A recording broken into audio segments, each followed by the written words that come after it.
Okay, everyone, as we've got everybody back, we'll make as prompt a start as we can.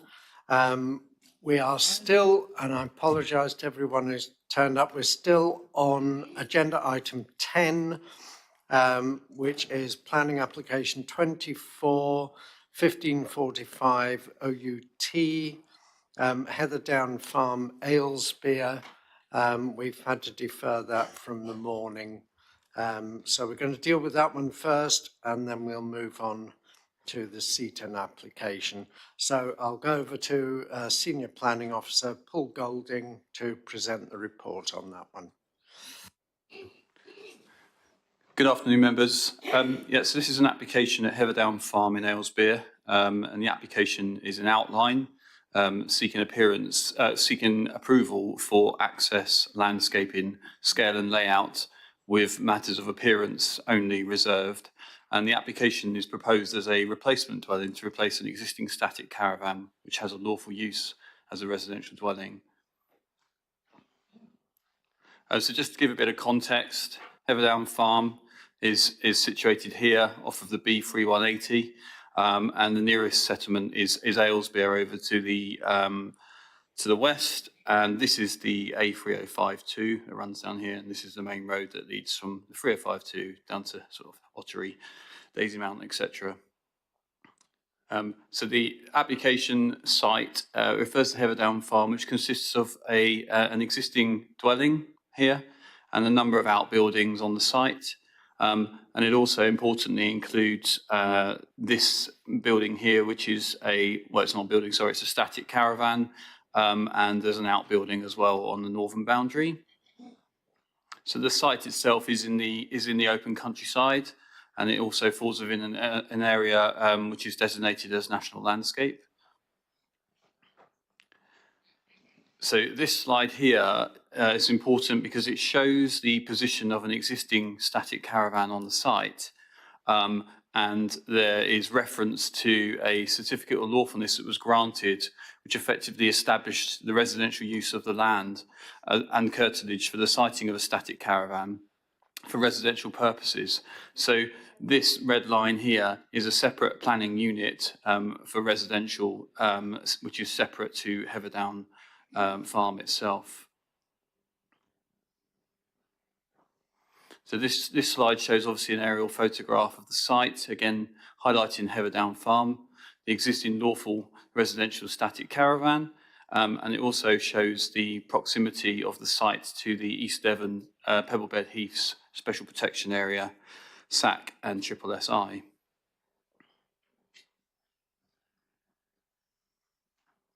So this is the existing block plan, again just highlighting this as a separate residential planning unit with static caravan and the outbuilding which is to be removed as part of this proposal. This is some garaging and outbuilding that belongs to Heatherdown Farm. There's the existing access off of the B3180, which serves Heatherdown and also the static caravan at present. So this slide shows the proposal, which is to replace the static caravan on the site with a dwelling close to the northern boundary. And because the applicant is seeking approval for scale and layout, we've got a site plan which shows the dwelling, which is going to be accessed off the B3180 with a driveway down, parking area and turning area so that vehicles can leave the site in a forward gear.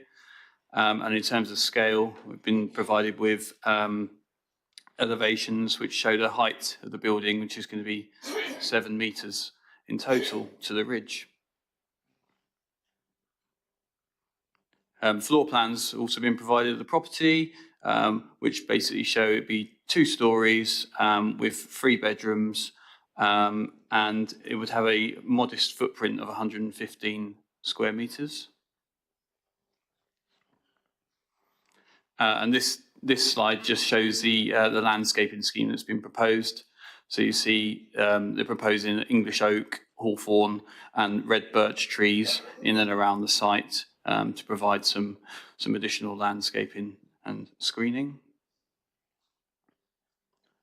So turning to the photos of the site, this photo shows a view of the site from the B3180 through the vehicular access from the main road, and you can just see the site there at the end of the road where the proposed dwelling would be placed. And here's another view from the B3180, just showing the site in the context of the existing dwelling with Heatherdown Farm. And you can see the tree screening along the boundaries of the site. And this photo is taken from further within the site, which shows the range of outbuildings within the site. And again, the application site is just down here with the building here to be replaced. And this is a picture of the static caravan, which, as I said, is the subject of a lawful development certificate. You can see that it has a defined curtilage here with this hedgerow, and you can just see the B3180 up here. So this caravan is positioned behind the outbuildings belonging to the applicant. And here's another photo showing the static caravan and also the site where the proposed dwelling is going to be sited over here.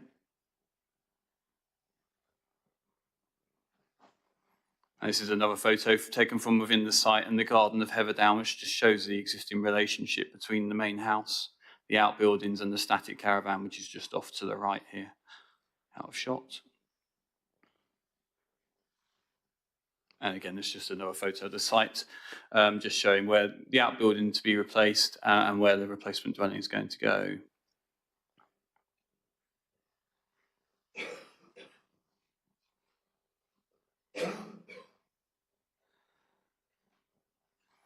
So in terms of assessment of the application and the planning balance, the site is obviously in the open countryside, where under the provisions of Strategy 7 of the local plan, development is only permitted where it's in accordance with a specific policy in the local plan. And you'll note from the officer's report that there is reference to policy H6, but a cautious view has been taken as to whether the proposal complies with policy H6, because that specifically refers to a need for there to be a permanent residential dwelling on the site.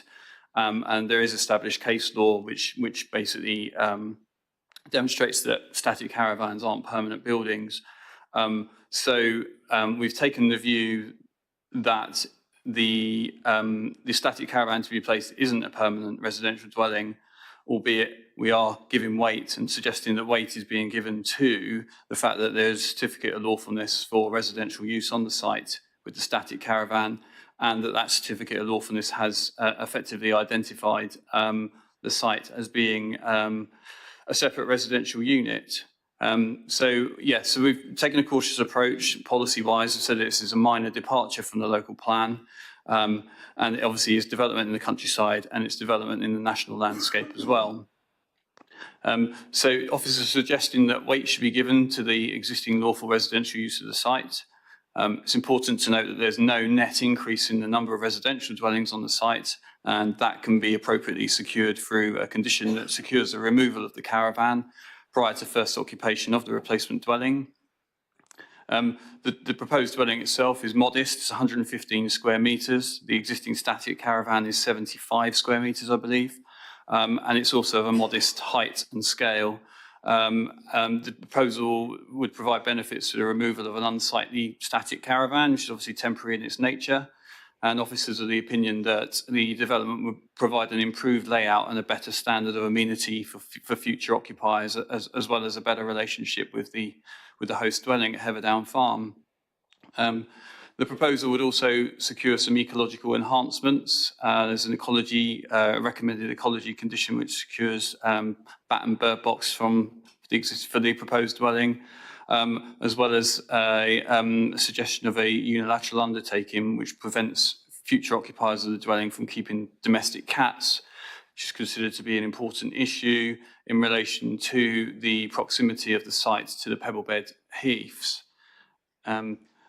So taking all of the above into account, the officer's recommendation is to adopt the appropriate assessment, which has been reviewed by Natural England, and that includes the, well, I just mentioned the UU for to prevent future occupiers from keeping domestic cats, which we consider to be of some ecological gain to the pebble-bed heaths, and obviously is something that we don't have any control over at the moment with the lawful use of the site as a residential dwelling. And I understand that occupiers of the static caravan have kept cats in the past, so we consider that to be a benefit.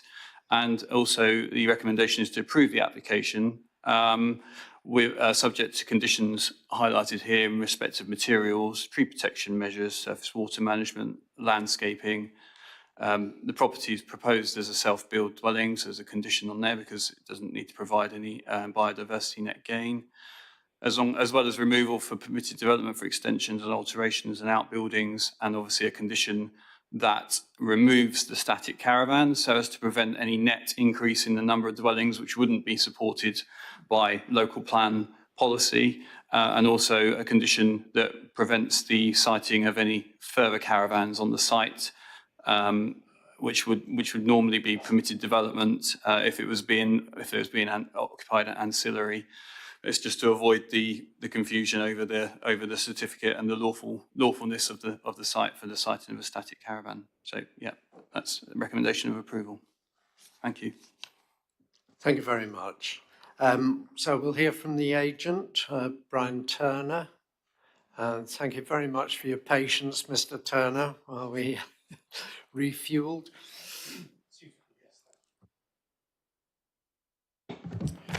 Well, firstly, thank you for the opportunity to speak today. I noted Mr. Golding's summary, and obviously I appreciate the pragmatic and balanced approach being adopted. It's an interesting one. The word permanent has been part of our discussion, and the question is, permanent, has it been there a long time, or permanent because of its construction? Perhaps I think one of the best ways to describe this is there's a Gravesham case, well known, which picked up on this very matter. Its wording says, affording the facilities required for day-to-day private domestic existence. That particular appeal matter related to caravans. So I'm not trying to argue with what means permanent. I really appreciate the positive and pragmatic approach. But fundamentally, there's a C3 residential use on this site, and it is in permanency. It can't go away. Turning to the other case, which I think is very relevant, and Mr. Golding and I have discussed, also corresponded, Mansell versus Tonbridge, which is known as the Betterment case. That case is newer than the policy D6, where the word permanent crops up in your local plan. And this talks about if there's an intent or a definite residential presence, the ability to do something different, which would be better. It's called Betterment, this case. And on this occasion, I mean, we have the ability to do a better building with better accommodation, better accessibility and future-proofing for all styles of residence, better energy conservation, better physical position on the site, much better ecology and wildlife habitats, and better for the landscape.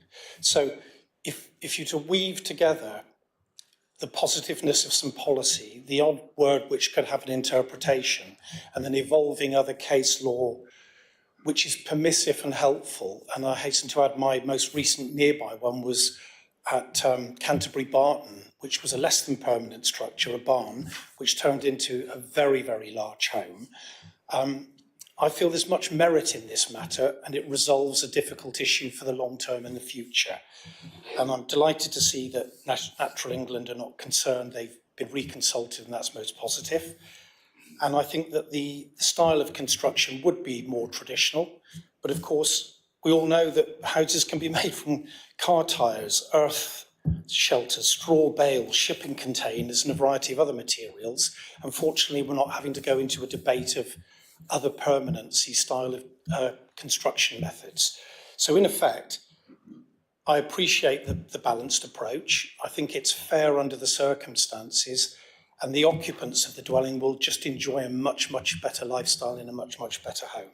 So thank you very much. Are there any questions I can answer? We'll call you back Thank if you. members have questions. Thank you. The adjoining ward member, Councillor Chris Burrup, is down to speak. I haven't seen him. Don't think he's here. We don't have a statement from him, do we? I mean, there is a statement in the planning application, actually, in the report. Okay, and Councillor Bailey was here this morning, but she's gone as well. So we'll move on then to questions. Councillor Barlow. Thank you, Chair. Should we pass this? Can we make this? A condition that this is? I think it's section 157, Devon only. So in other words, we restrict the use. That should it be sold in the future, this can only go to local person. Helps keep the cost down. Used for local things and can't be used as a holiday home.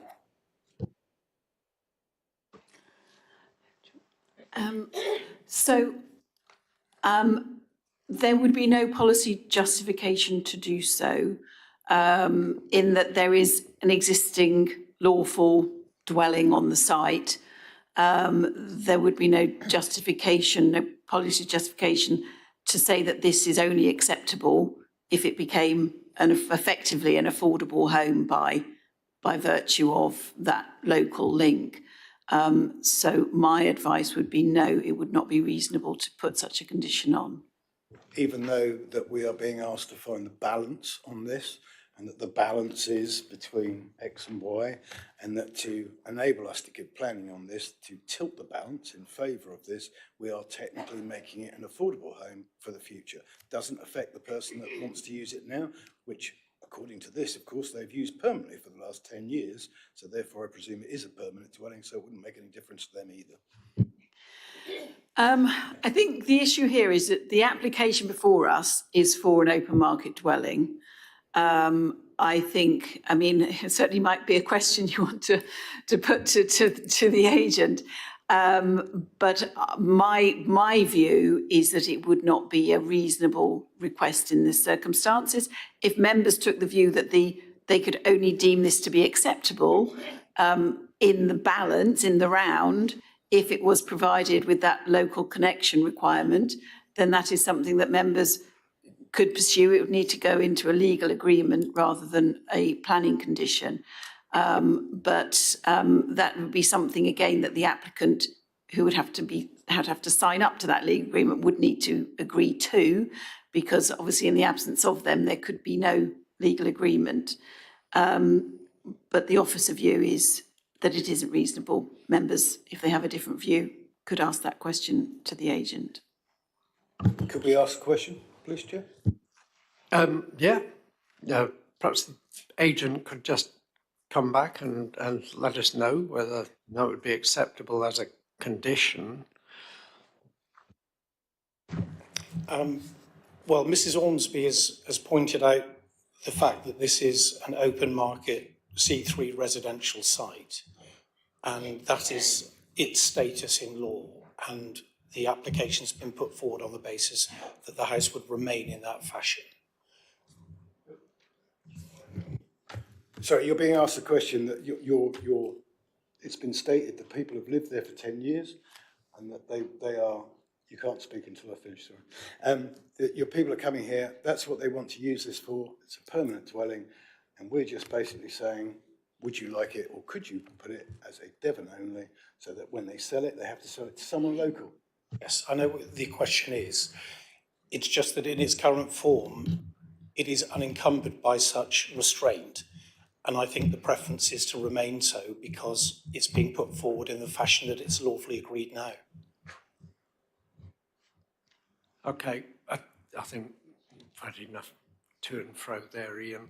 I think I answered your question. I mean, basically, as Mrs. Ormsby has said, a condition is only really valid if it is required to make the development acceptable, and it's the view of officers that it isn't.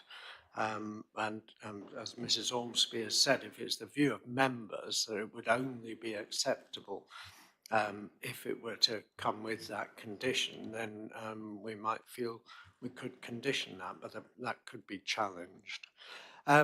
Councillor Ann Hall. You turn the microphone off there. Is this a question for the agent or no? That's fine then. Thank you for that. Thank you, Chair. Question for the officers, really, because I want to ask how much weight we are putting on the appeal decision which was sent out to us regarding a static caravan replacement in Norton back in 2020. That site was said to lie in the countryside, but not in the natural landscape. This is actually in the natural landscape. That's how I read it. So this isn't considering like with like, which we've been told you shouldn't really consider if it's not like for like. The other thing is this property is going to be replaced, or the static caravan is going to be replaced by a two-storey property. The one in the Peel was a bungalow. So again, it's not like for like. So really, I'm asking, is that relevant at all?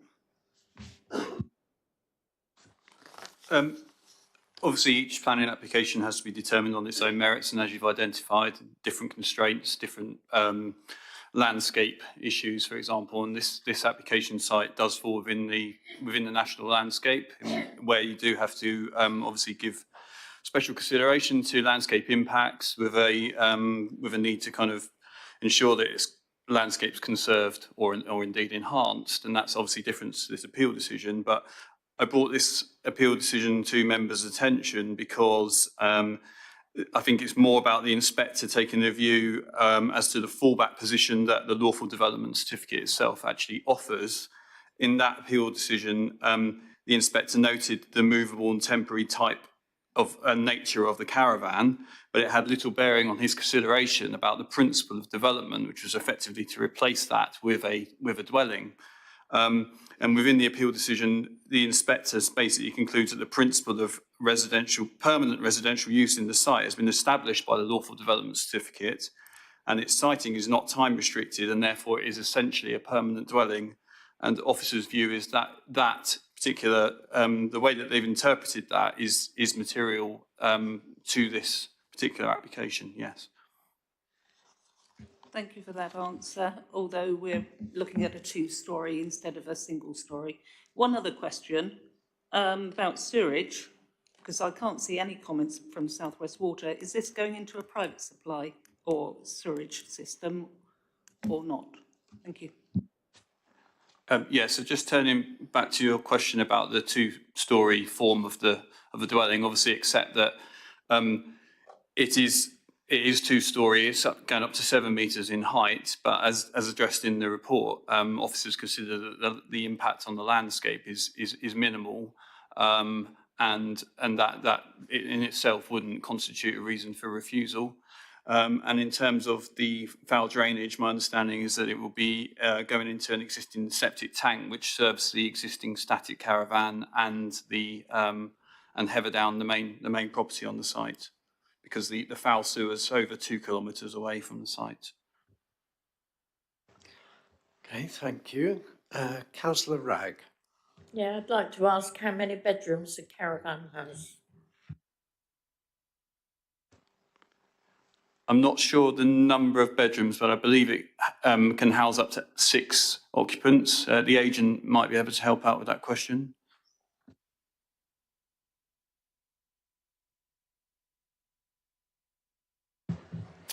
Yes, it's, excuse me, it's a 6-person sleeping van, probably not dissimilar to something that you would have as a large van on a touring site if you went to Cornwall for the holiday for the weekend or the week.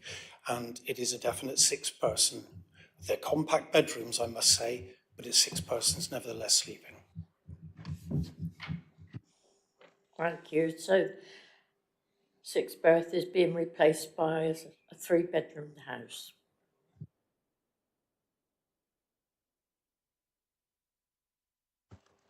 Is it 3-bedroom? That's correct, yeah. The floor plans are on the screen there for you to see. Oh, yeah. Thank you. Okay. So, about the same, I would guess. Right. Councillor Faithful. Thank you, Chair. Well, we just got clarification about one thing. Is it on the same mains water and electricity supply, effectively, as this? We're talking the present caravan, is this an annex to the house? If it's on the same septic tank and the same water and electricity supply? And going back to the question about bedrooms, are we talking one of the in the caravan, it's normally the lounge that doubles up as a bedroom? I don't know if that's the case with this one. Just to clarify, the certificate of lawfulness, as I said at the beginning of the presentation, this slide here establishes that this is a separate residential planning unit, so it's not an annex to the main dwelling. It is a separate residential dwelling, and it's lawful. That is its lawful use. Is it lawful that you have two separate dwellings on the same septic tank? If it has capacity, yeah. Okay, councillor Barlow. Just one thing on the cats, the UU on the cats, whatever. How would we possibly ever enforce the fact that whether it had a cat or not? It's a good question. It's something that we've been pondering. Yeah, I think the agent may have an answer to that one. Don't mind coming back. Step up to the podium, as they say on The legal mechanism is the one that your authority very capably put in place for Canterbury Barton, which, as the crow flies, is probably 3/4 of a mile, half a mile from this site. That was equally in proximity to SSI, arguably closer than some of this site, but the legalities of that arrangement were clearly agreed when the consent was given. And so there's a mechanism which has been recently used by East Devon with your own legal team to make sure that that cat prevention of occupancy can be enforced and maintained. What I would also say here that the van has accommodated a cat for decades, so there's a net improvement in SSI protection and ground nesting birds, because no cat would exist where one has predated previously. So this is another positive, I feel. Okay, thank you. And I'll just say, Ian, some of us drive past this on a regular basis on the 3180. Yeah, I'll be on the lookout. Absolutely. I might even stop and walk round, you never know. Okay, councillor Haggerty. Thank you, Chair. In answer to Councillor Ragg's question about how many bedrooms a caravan is, the agent only answered it was 6 berth. Does that mean it's 6 bedrooms? Does it mean 3 bedrooms, 2 bedrooms? That's what I said. Can we clarify the amount of bedrooms? It's just 1 bedroom at the moment, is it? I think it's 2. 2 plus a lounge. Yeah, I think so. I think it's also important to note that under the definition of the caravan, you could actually there's a fallback position. So obviously there's a static caravan on there at the moment, but there's a certificate of lawfulness has been granted for siting a static caravan on there. And under the terms of the Caravans Act, there is actually a fallback position to install a caravan that is 136 square metres. That's the definition. So looking at the dimensions under that, you could potentially have a bigger caravan on the site anyway, and we wouldn't have any control over that. Thank you. So it could be a 10 berth caravan. Okay. Correct, yeah. Any further questions before we go into debate? Okay, so we'll go into debate now. You've all seen the appeal decision. As Councillor Hall has pointed out, they're never identical. But the main thing about that appeal decision was the inspector accepted the certificate of lawfulness for a caravan meant that it was acceptable to replace that with a permanent building. Okay, Councillor Barlow. Thank you, Chair. I have problems with this one. Much as I listen to what the officers have said about the legality of it, etc., I think what Councillor Ragg has pointed out, it's a one, maybe 1.5, you might qualify it as bedroom thing. We're putting up a 3-bedroom permanent dwelling. If you have a caravan, you might use it in the summer, but it's unlikely to be used all year round. However, they say this has been used all year round. Are we just creating another house in the countryside that people will use occasionally? I would be happy if we put a condition on this to tilt the balance in the round, as we like to call it, to tilt the balance that this is a property that brings benefit to the community in the long term, that there will be a house there, but otherwise I can't support this as it is. So you would only support it with a condition restricting its use as permanently occupied, Yes. and if it's to be sold locally to a local person. That would be my ideal position, otherwise at least a permanent Definition of local being? Well, the Devon restriction, 157, I think is section 157, Okay, that at the end of the day, Devon all for restriction. care workers, etc. Yeah, okay. Councillor Gazzard. Thank you, Chair. Councillor Barlow's made the point that I was going to make. Thank you. Sorry, I didn't catch that, Steve. Councillor Barlow stole my thunder. He's already made the point that I was going to try and make, but I won't now because he's already done it. Okay, so you would kind of support the same position? Yeah. Okay. Councillor Ragg. Yeah, thanks, Chair. I'm concerned about this one. I shared the ward members' concerns. We've seen this over the years, whereby certificate of lawfulness is applied for where in the past planning permission hasn't been applied for. It had been there all those years. Regrettably, because of the area it's in, it was an AONB, National Landscape Area now. No enforcement was taken because no application had been made, so they weren't in breach of anything. So nobody had asked for enforcement to be taken, rather. So to me, it's a sort of, if you like, a back door into development in the countryside. I'm not happy with it. I won't be supporting this. And the applicant can go to appeal. He's got that option. Certainly not happy. And this is an outline for one building. It's just an outline. It's not a full application. So outline, I won't be. But the only matters reserved are appearance. It's not. It's not outlined in terms of what actually goes on the site. There's the dimensions of the building already. Would be as approved. That doesn't make me any happier, Chair. No.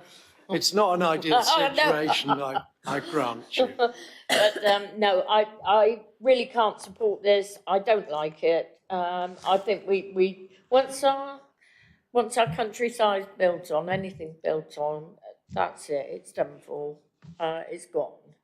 And we have a duty to protect the countryside. Besides, I just don't like the way that this has been gone about. I can't support it, and as I say, the applicant has the option to go to appeal, and we might be proved wrong if we refused it, but I can't support it. Okay, thank you. Councillor Jenny Brown. Well, I say I have to agree with Councillor Barlow that you have got a building there at the moment, and they can have an even bigger caravan there if they want to. I think you said 136 square metres, as opposed to this, which I think is about 1,100 square metres. 110, I think. Yeah, so this is smaller. 1,100 would be So huge. I think if it's got to be done, I think you need the 157 on it. Okay. Any other speakers? Councillor Haggerty. Thank you, Chair. I'm with this. There's a caravan there at the moment.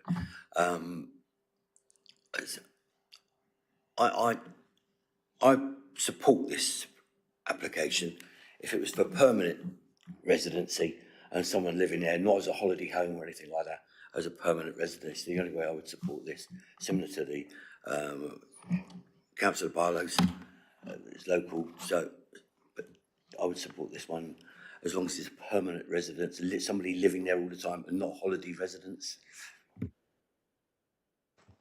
Okay. Any other speakers before I check with the officers whether they think we could apply that condition? That seems to be popular with members, that we apply a condition and it can't be used as a holiday home and has a local connection only.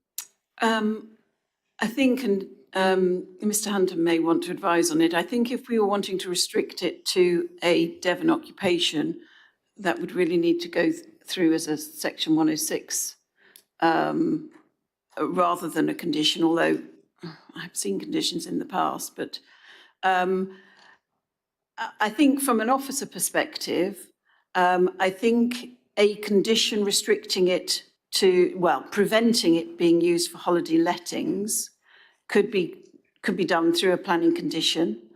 And I think if members felt that this was a finely balanced decision and that our policy H6, well, as the officer, as Mr. Golding set out, this is actually, we do consider this to be a departure contrary to the development plan, but bearing in mind the fallback position of the existing lawful use on the site, that it was a finely balanced decision, and having it as a permanent dwelling with that condition restricting holiday lettings, I think that's something that if members felt was necessary could reasonably be applied to this as a planning condition. I think the Devon restriction, I think, is more challenging as to whether that could be, is really reasonable. I think the holiday restriction, I think as officers we could probably say, okay, you know, that's your view and the only reason you would think it tips that balance. And have more reservations about the local restriction. So I think perhaps members want to consider whether they feel that just having the holiday restriction would be sufficient. If it was also the local restriction, then I think normally those things are always done through a legal agreement. And Mr. Hunter is nodding, so that could only be done with the agreement of the agent. So I guess you could make a resolution subject to, and if the legal agreement is not signed, then obviously we'd have to come back with the proposal again to determine whether members want to take a different resolution in the absence of a signed 106. Can I just ask, at the moment, there's a certificate of lawful development to establish residential use of the land. Is there anything in that prevents the owners of the caravan letting it as an Airbnb or whatever? No, they could. So as Mr. Golding said, that mobile home can be replaced with, up to the maximum size, and that could be used as a holiday let or as a permanent residence. Okay, the agent would like to come back, so yeah, if we could have your view on that. Sorry, I'm wearing your carpet out. The proposition to have no holiday use is wholly acceptable. This is intended to be an open market home for people who want to live, work, contribute to this local economy and its social side. And holiday as a restriction would be perfectly acceptable if that helps the matter. Okay. What about the restriction on sort of Devon occupation or local connect? I mean, we have concerns. My clients sadly had to leave. There are concerns over that, and obviously the house is, I wouldn't say necessarily in a place that's going to be intensified as East Devon urban life with proximity to employment. it is a rural setting and the situation is unusual because of the way it's evolved. I hasten to add over 25 years, and this property has been let with a rent book, independently metered services, and has functioned naively, I hasten to add, as a fully functioning residence for more than 2 decades. So it would be probably a retrograde step. And as Mr. Golding's pointed out, the caravan can be replaced with a double one. We see them on the road being trailed by 2 trucks. They're colossal and they have huge accommodation. This one will sleep 6 comfortably, but no more. But no one's asking for any more in the new house. It's been carefully and thoughtfully prepared. The size of the building is respectful and it's actually lower than the threshold of size for the large modern bolt-together caravan chalet homes. I'd also like to point out that it is a room in the roof construction by design. It's not a full 2-storey home. It hunkers down, and in fact the walls around the perimeter are only 1,500 millimetres, which is a National Space Standards requirement, but that's much more low and discreet than a full 2-bed home. Thank you. Indeed. Okay, thank you. We gathered that it would be acceptable to, could we condition that it couldn't be used as a holiday home or a let? Yes, we could. Yeah. Yeah. Okay, so that could be added as a condition. Okay, any further speakers? No? Would somebody like to make a proposition then? Because so far we haven't had a proposal. No? Councillor Gazzard. Yeah. Sorry. I'd like to move proposal of acceptance with the condition that's just been outlined. Okay, so approval with the conditions listed plus a condition restricting use to residential only. Okay, all in favour then? Oh, Simon. Yeah, of course we needed a seconder anyway, so thank you for that. So that's proposed by Councillor Gazzard, seconded by Councillor Smith. Now we can go to all in favour then with those conditions. Okay. 5, 6, 7, 8.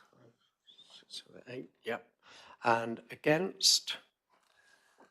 1, 2, 3, 4. 4, I think. And abstentions? Yeah. The abstentions? Nope. Nope. So that's 12 in total. So 2, 4, 6, 8, 10, 12, 13. So, right, so that's 5 against then, yes. Yeah, was it? I was counting that. Sorry, Sarah, I yeah. think Del put his hand up in favour, but you just happened to look down at the wrong moment. Del Haggerty. Shall we just quickly do it again so that we avoid okay. confusion? All so in favour. In favour, please, if you raise your hand clearly. 1, 2, 3, 4, 5, 6, 7, 8, 9. Aha. Yeah. 4 right. those against, please. And against? 1, 2, 3, 4. 4. Lovely, that's it. We're all good for the We noise. have no abstentions then. Yep. Okay, we'll move on then to the big one. Agenda item 11, planning application 222781 MOUT, land adjacent to Harepath Road, Seaton, pages 174 to 288 on your agenda pack. And we've got Principal Planning Officer Jeremy Ebden to present this report.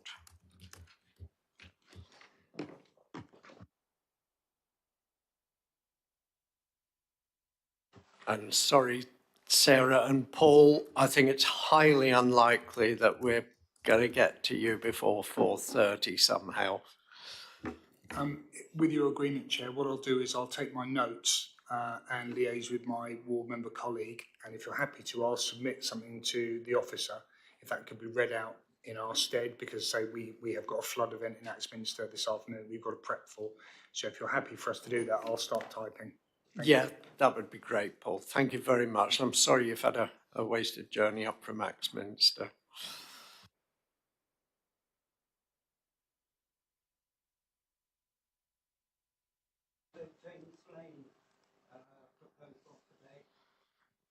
I'm hoping we'll get through everything today. Oh, is that the,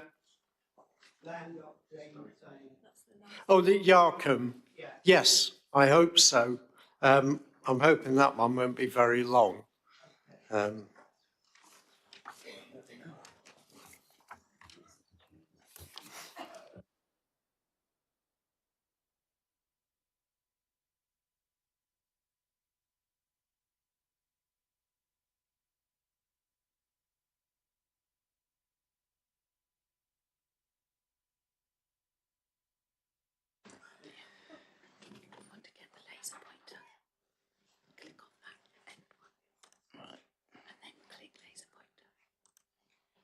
Okay.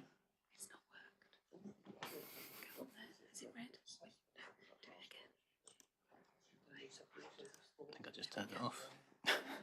I've just noticed there was an appropriate assessment on that last one because it was in the national landscape. So if we could, Councillor Hall has left now, hasn't she? But if we could just vote on that one to adopt the appropriate assessment as well. I'm sorry, we forgot to do that. So all in favour? Everybody? Adopting the appropriate assessment, Eileen. Yeah. Yeah, I think that one's unanimous.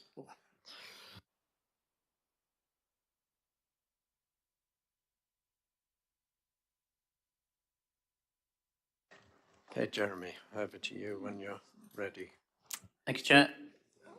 This application seeks outline planning permission with approval sought for means of access for a mixed-use development for up to 130 dwellings to the east of Harepath Road and the provision of a new community football pitch, parking, welfare facilities to the west of Harepath Road.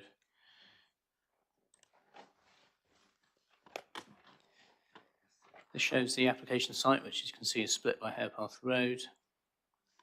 And it butts the north edge of Seaton at this point here. Mostly houses at this point. There is an employment site in this location here.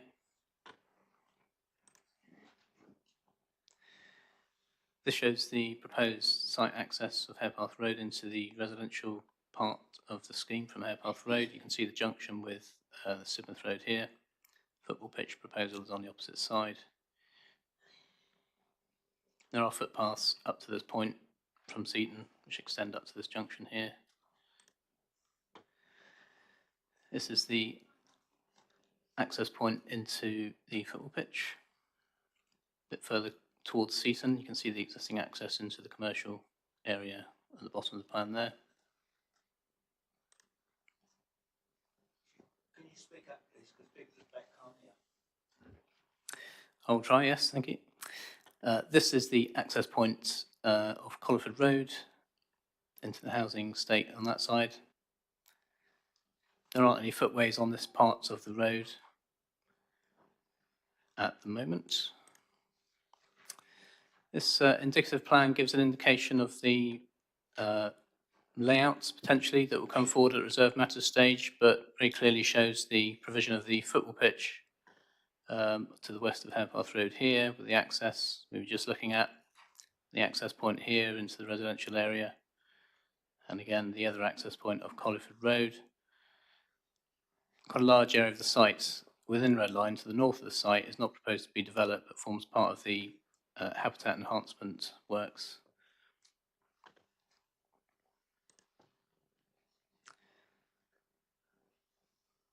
This is the landscape strategy that will inform the reserve matters submission when it comes forward, if permission is granted.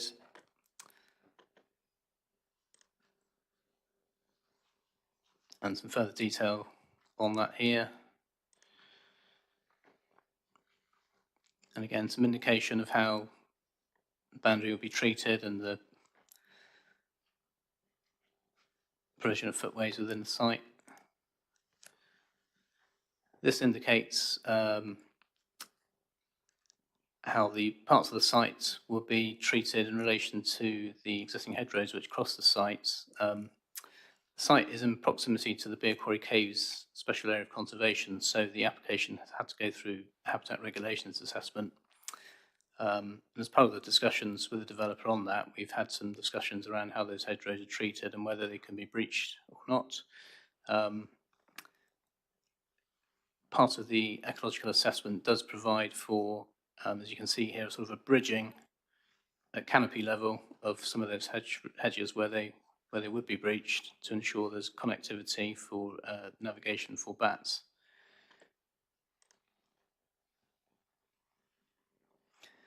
This is some information regarding the sustainable drainage strategy for the site.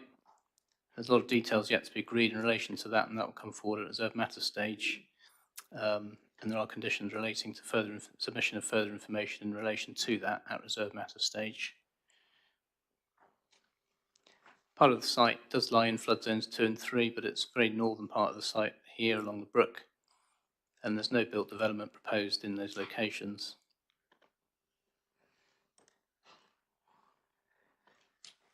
Moving on to some photographs of the site, this is the junction of Harepath Hill and Harepath Road. So the proposed football pitch is to be located in this field here.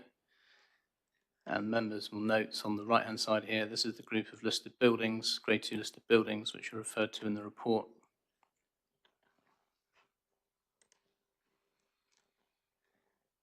This is looking up Harepath Road. Again, you've got the commercial site entrance on the right here. The proposed entrance into the residential element will be up at this end, further up in the photograph.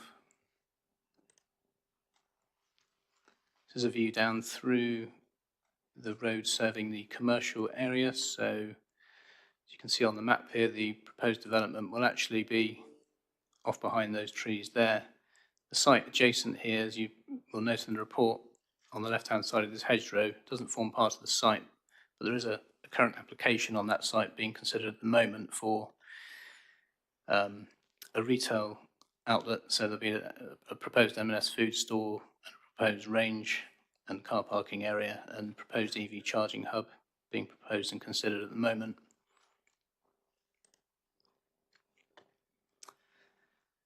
This shows a view from Colliford Road. You can see the existing houses on the north edge of Seaton here, along the boundary of the site. And then looking north along the inside of Colliford Road, members will note it's obviously in agricultural use at the moment. And there is an existing sort of clump of woodland, which you can see on the Ordnance Survey plan here in this location. Similar view, but just inside Colliford Road itself. You can just see the existing housing on the left. And another view across the site from Colliford Road showing the existing commercial units and the site in the foreground.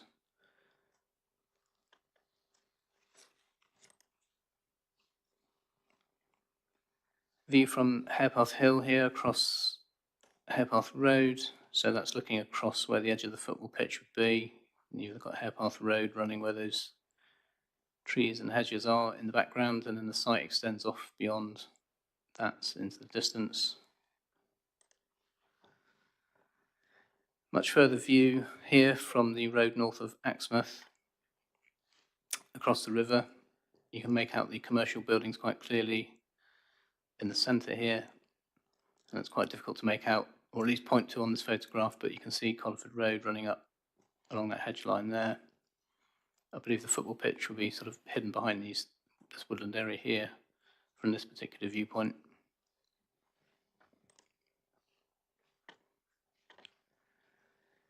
And again, a slightly further viewpoint from further up that same road.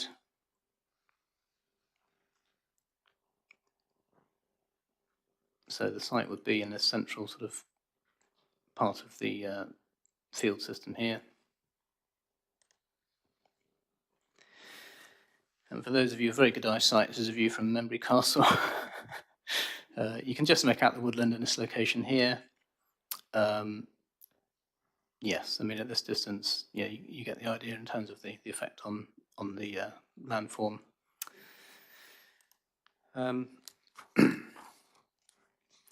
So this is a fairly complicated site in terms of the different designations and allocations that cover it.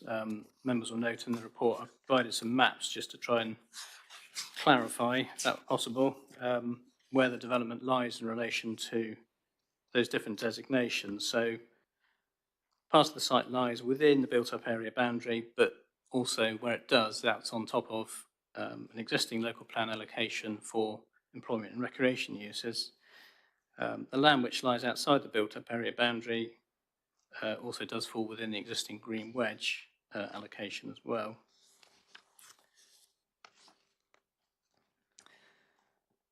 So, as I mentioned, one of the main considerations in relation to this application, the reason it's been so long in gestation, is the difficult issue of satisfying the habitat regulations assessment in relation to the effects on the Beer Quarry Caves, SAC. Some members may recall that there is some planning history to this area, and there were some refused applications and indeed a public inquiry some years ago in relation to development up here, which failed on different reasons, but I think that did include relation to the effects on the SAC.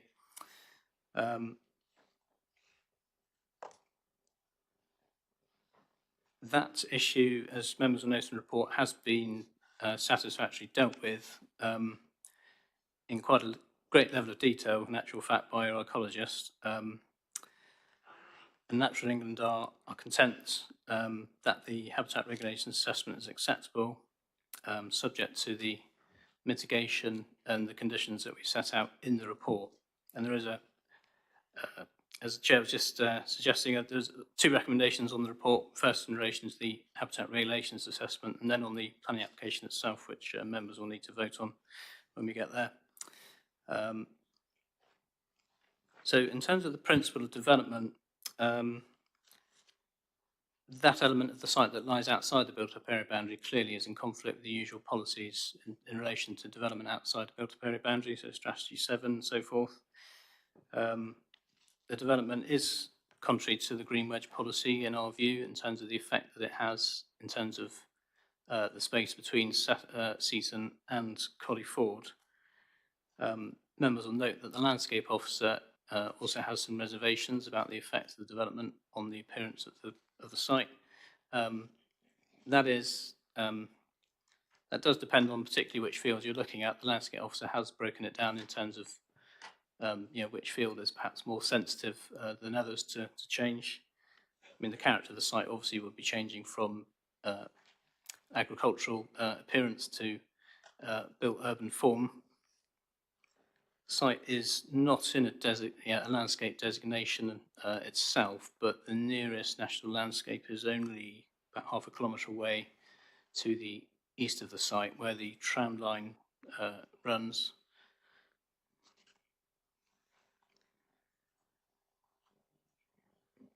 The site is, in the main, according to the records that the council has, agricultural land that is a best most versatile agricultural land, grade 2, and that also is a factor which weighs against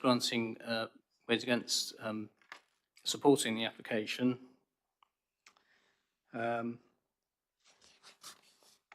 But we've reached the point, obviously, recently with the change to the National Planning Policy Framework before Christmas, where we now find ourselves in a position where we don't have the requisite housing land supply, and because of the change to the way that that's actually calculated now, it's quite a significant deficit. So that brings into play the effect of the tilted balance in the framework under paragraph 11, where we have to grant permission for sustainable development. One of the disqualifying criteria to applying the tilted balance is where it will adversely affect designated areas such as special areas of conservation, but as I've noted earlier, that matter has been settled now, so that disqualifying criteria no longer applies, and we are finding ourselves having to apply the tilted balance to the application. Members will note in the report there's also reference to the emerging local plan, the Regulation 19 plan that's out for consultation at the moment, and we'll note that the site falls within the C05 and C03 designations. The report does note that the development doesn't necessarily strictly accord with the proposed policies in relation to those designations in any event at the moment. The way they're set out, those policies could change, of course, during the gestation of the new local plan. And as members will note, we're only applying limited weight to those policies at the time, but I think members obviously need to be aware that that's the current proposal in the draft local plan.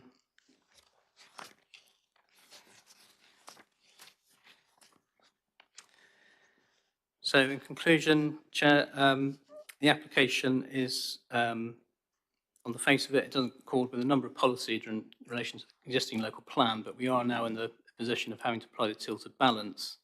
A great many of the technical material considerations in relation to sustainable drainage, affordable housing, biodiversity, heritage, highways matters and so forth are all satisfied, subject to the submission of further details under the conditions set out in the report and as will be required under the reserved matters applications. So with that in mind, officers are recommending that we adopt the habitat regulations assessment and approve the application subject to the heads of terms and the planning conditions set out in the report. Thank you. Okay, thank you, Jeremy. Okay, we'll move on to public speakers. We'll start with Anthony Smith, please. And like all speakers, you have 3 minutes. Thank you, Chairman. My name is Tony Smith. I'm a Seaton resident and a volunteer at the wetlands. At previous hearings of the EDDC, under applications 12-1185, 13-1641 and 15-2188, Seaton Park Devon Limited were refused planning application for housing development in this tract of land. The first application was described by one DMC member in terms of being one of the most ill-conceived plans he has ever encountered. One of these was also refused by a government inspector.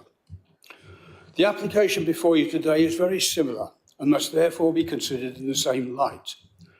Paragraphs 142 to 144 of the National Planning Policy Framework address the protection of greenbelt land, and EDDC have, in the past, seen green wedges, an interpretation of green wedges in the same definition. Greenbelt wedges are defined as serving the following purposes. A, to check unrestricted sprawl of large built-up areas. B, to prevent neighbouring towns from merging into one another. C, to assist in safeguarding the countryside from encroachment. D, to preserve the setting and special character of historic towns.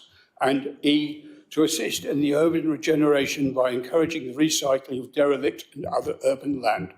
This, by the way, is the 2024 edition. Of these, at least A, B and D are applicable to this tract of land because it is a buffer between Seaton and the ancient borough of Qualliford. Strategy 6046 of the currently adopted local plan gives general protection for landscapes of value. Seaton is surrounded by what was the East Devon AONB, now a national landscape, and this forms part of the setting for this green wedge. For this and the reasons above, I believe this site should be removed from the emerging local plan. The vision for a new town in East Devon has been revealed in 2 master plan options. A community consultation to build up to 8,000 homes on land between Exeter Airport and Creedy Theme Park closed in October 2024, as I understand it.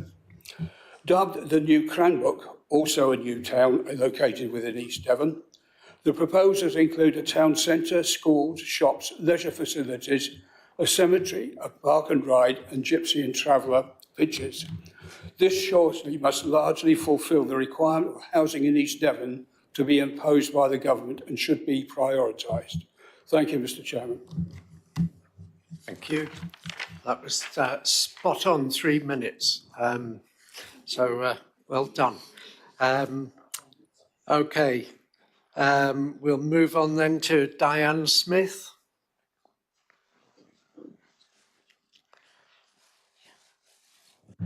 Thank you. Chairman, councillors, Diane Smith, Seaton resident. There are many reasons why this application should not be approved, as you will hear today. I would like to start with infrastructure. Vitally important is the infrastructure to support a development of this size, which needs to be in place before any construction work goes ahead. We have an old sewage system which will come under severe pressure. Local schools are full, which begs the question of how far children will have to travel to fulfil their education. And medical services. I discussed this plan with a local medical practice just last week, and they have confirmed that, I quote, the practice could not manage with present resources should this development go ahead. Taking into account developments presently under construction at the waterfront, 30 properties, Seaton Quay, 90 properties, waterfront 30 properties, Seaton Quay 90 properties, and 72 houses under construction in Colleton.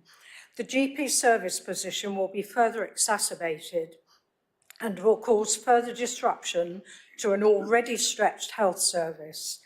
On February the 18th, we saw on the news medical practices are in crisis. Please, please don't let this happen to Seaton practices. The developments that are already under construction in Seaton should be taken into consideration before any further developments are agreed. I emailed Richard Ford about our deep concerns regarding this development. I quote his reply of the 15th of August 24. Your email raises very important points specific to that site, but also about development in general. Broadly speaking, I'm in favour of more homes as they are desperately needed, but at the correct price point and on appropriate sites. Building for profit with no real appreciation or action regarding infrastructure is clearly wrong. Flooding is a factor that must always be given serious consideration now, end quote. There is also a threat to Seaton wetlands. This is a very precious asset to Seaton, where numbers of visitors have increased exponentially since it opened and must be preserved at all costs. The disruption caused both during and after development will have an enormous impact on the wildlife at this very important site. The proposed football pitch to be sited adjacent to Harepath Hill, and I do stress hill, is certainly not the place for a football pitch, immediately alongside the A3052, on a site that has huge runoff from the hill itself. The ensuing floodlighting for winter football stroke practice would affect the foraging rare bats at the wetlands and impact on their migration to Beer Quarry Caves. I therefore completely oppose this application. Thank you. Thank you very much. Thank you. Okay, next speaker is Margaret. Oh, it should be Margaret Leopard, but her statement is going to be read by Miriam Pavey. Is that right? Thank you. Thank you. Councillors, the decision you make today is critical. I hope that you have read my researched and referenced submission about Baker Estate's proposal. Today, I stress that without EDC's water cycle report and DCC's assessment of flood risk from surface water and ordinary watercourses in Seaton, you are making decisions blindfold. Now, please humour me. Imagine, if you will, 2042, within the purview of EDC's strategic planning. Imagine common areas in this new Baker Estate are overgrown and littered.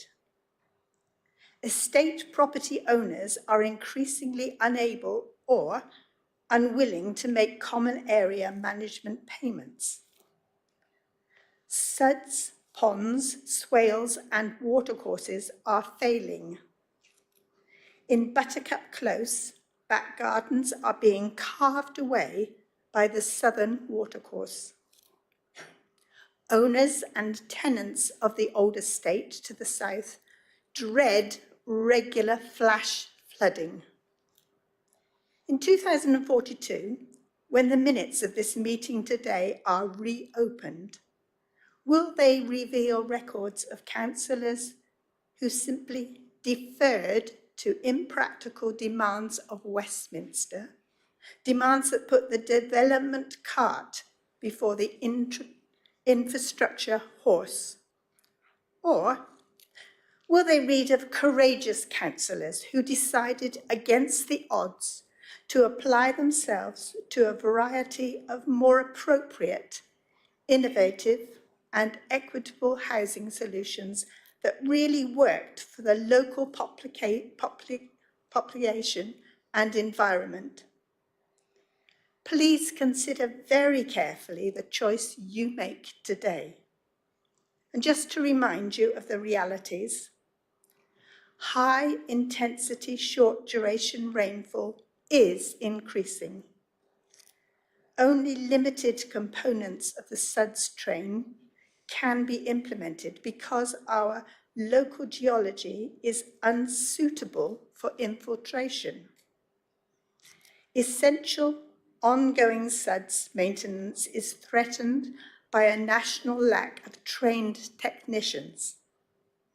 SUDS will impact receiving watercourses, particularly to the south of the site and to the wetlands. There is likely to be flood risk to the adjacent properties to the south and east of the site.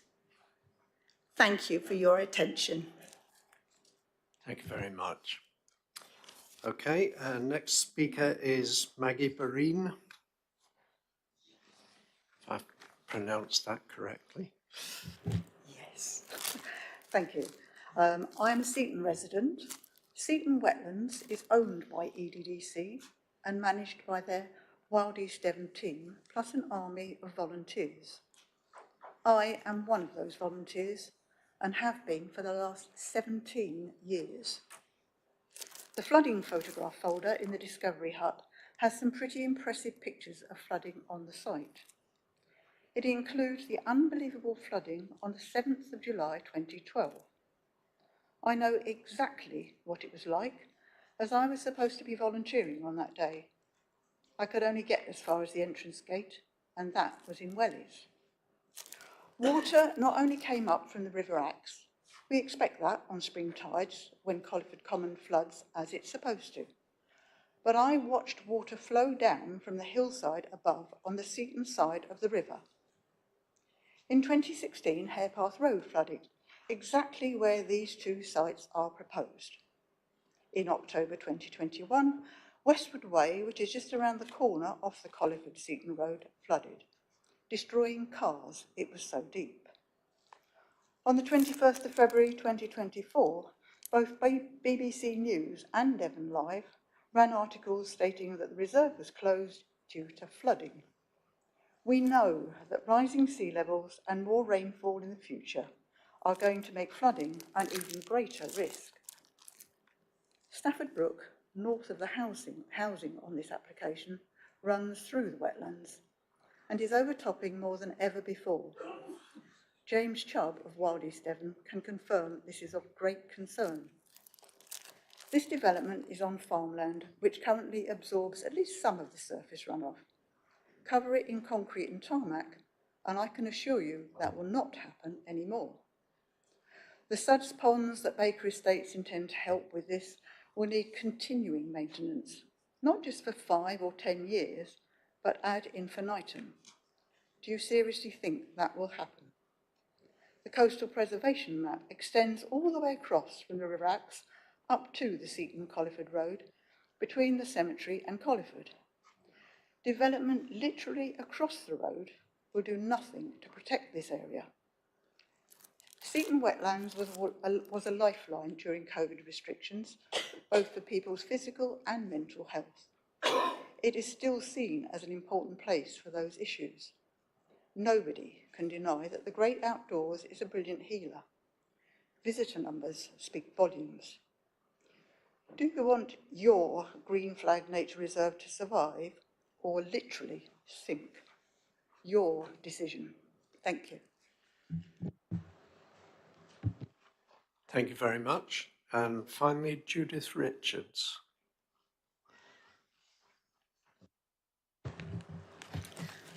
My name is Judith Richards and I'm a Seaton resident. The updated National Planning Policy Framework, paragraph 187, says that planning policies and decisions should contribute to and enhance the natural and local environment. Strategy 25 of the new East Devon Local Plan states that Seaton has a role as an important green tourism destination on the Jurassic Coast, and this has to include protection of the panoramic views of the Axe Valley estuary. It also states that Seaton's outstanding natural environment is its most precious and defining asset, and policies for the conservation, enhancement and sensitive management of the landscape, heritage and wildlife of the area will be prominent. Strategy 46, Landscape Conservation and Enhancement, states that development will need to be undertaken in a manner that is sympathetic to and help conserve and enhance the quality and local distinctiveness of the natural and historic landscape character of East Devon. When visitors and residents approach Seaton and Colliford from the west down Harepath Hill, they witness a wonderful view across the Axe Valley and the hills beyond towards the east. In 2013, a developer was refused his appeal on this exact site. I was with the planning inspector looking from Harepath Hill towards the site when he commented about the wonderful view looking across the Axe Valley and down to the sea. This view will be lost completely if this application is allowed. The proposed development is in direct line of sight from the information centre at Seaton Wetlands, from Axmouth and from the picnic area on the northwest edge of Seaton.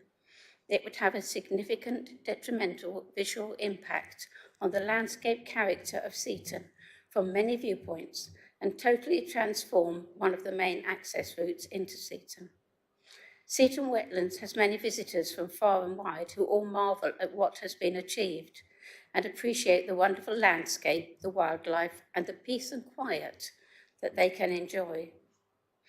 There is a consultation on commonplace in the new local plan at the moment, which asks people their opinion about the East Devon National Landscape Management, formerly known as the Area of Outstanding Natural Beauty. EDDC's vision for 2050 is for a wilder, greener landscape where healthy ecosystems provide multiple benefits to society. The special qualities of the landscape are recognised, protected, enhanced and conserved, safeguarding the area's rich heritage for generations to come. If EDDC feels that this is so important for future generations, please take all these points into consideration and refuse this application from Baker Estates and protect the East Devon National Landscape. Thank you. Thank you very much. We'll now hear from Christian Vine on behalf of Seaton Town Football Club.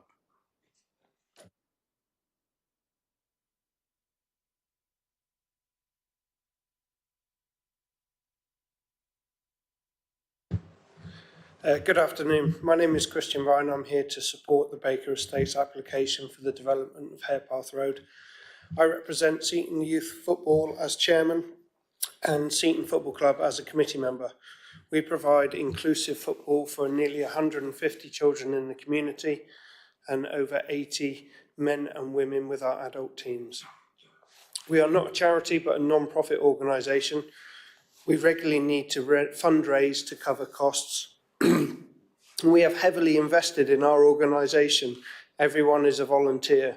Each coach needs an FA qualification that costs £150 to do and takes a week. In addition, every volunteer and every helper requires first aid, safeguarding and protecting children and DBS certificates.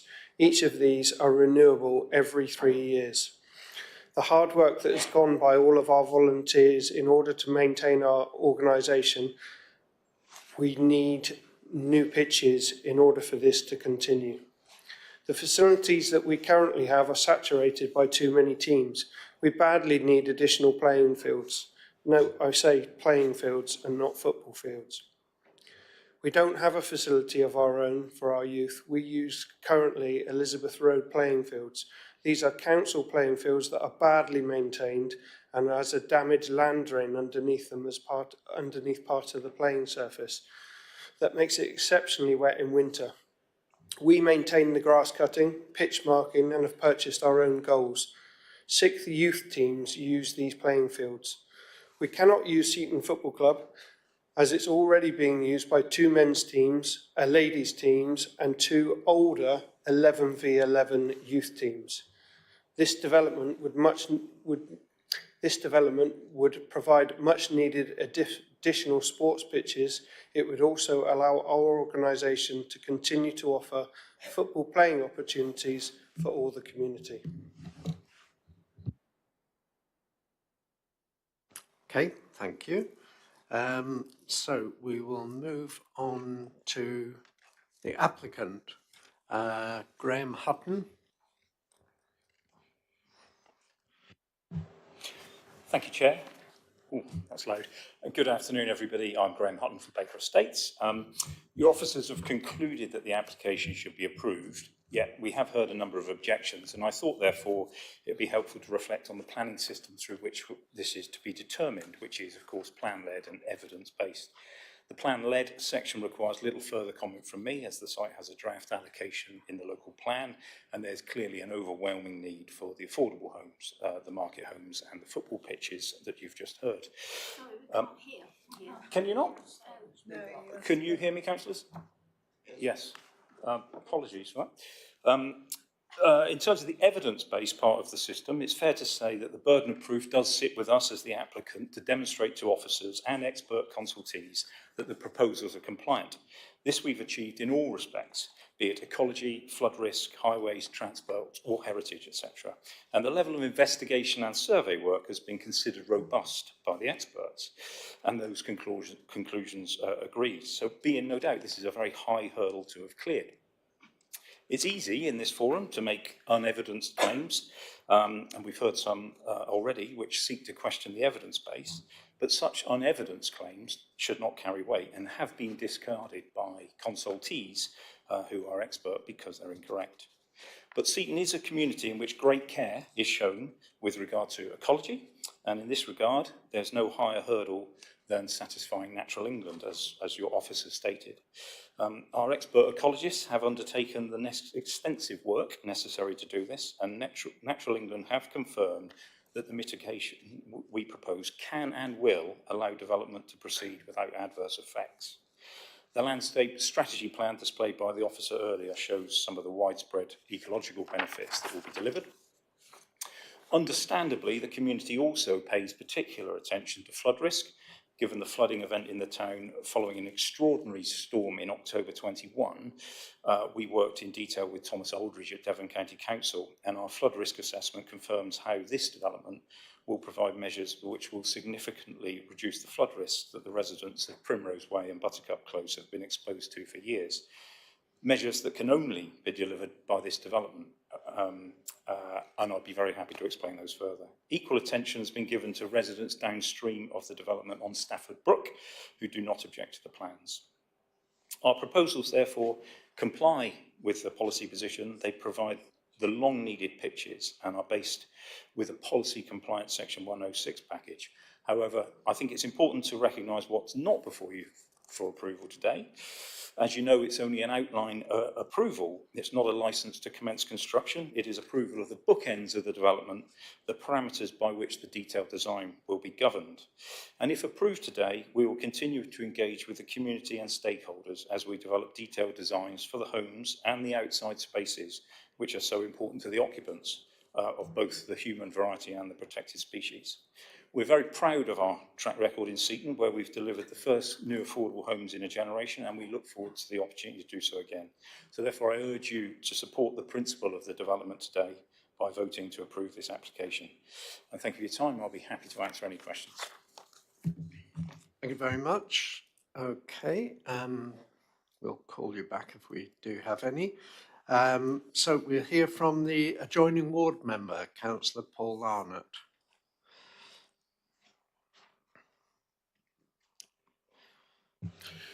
Thank you, Chair. I wasn't going to begin with this note, but I'd just like to say I think what Mr. Hutton has said is very unfortunate, because I was going to start off by complimenting the 5 fantastic, fully evidenced speeches that were made before him. And I think maybe that speaks of a certain arrogance from the applicant. Thank you, Chair, in particular for allowing me to speak as the adjoining ward member. My ward's southernmost point is in Collie Ford, which directly abuts this proposed development.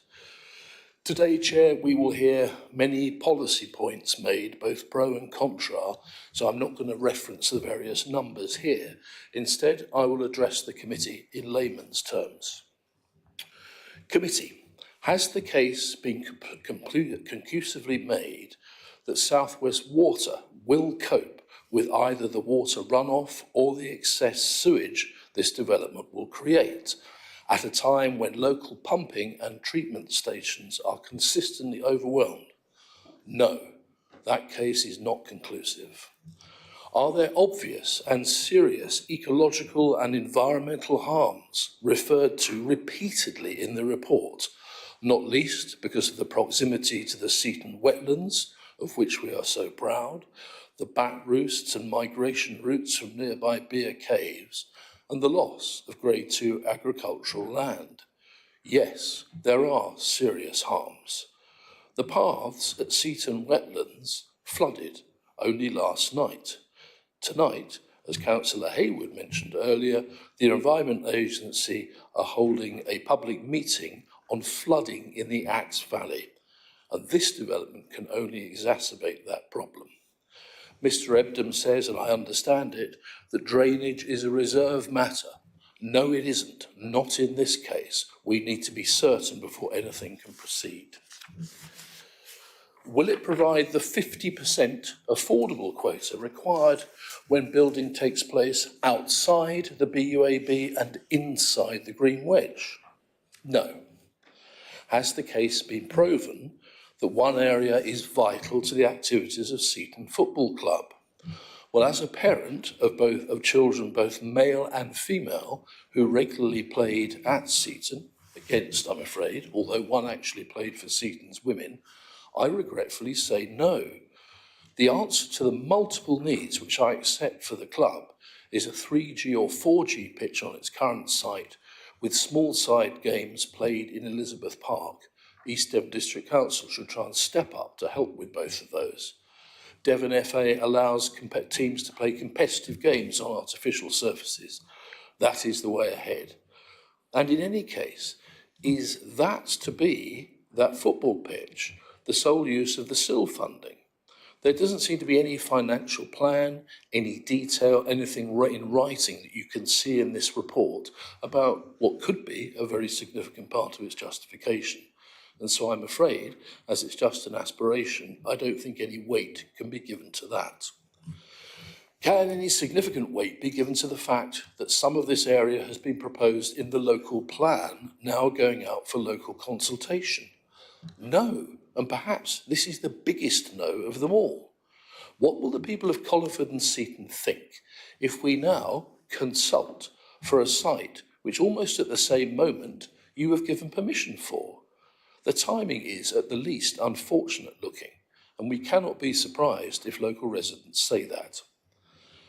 Finally, a yes to this application, given all the points I've made above, can only because of our fears about the land supply numbers set for us by a government which neither knows about nor understands local need. These homes will be filled by downsizers and retirees. That is the very last thing Seaton's GPs, struggling, dentists and care homes need, and there is nothing in these proposals to suggest that financial contributions will touch the sides on the harms therefore caused. Nearly there, Chair. As you know, and you may be relieved, I appear very rarely before this committee, but I do so today in order to make a specific request.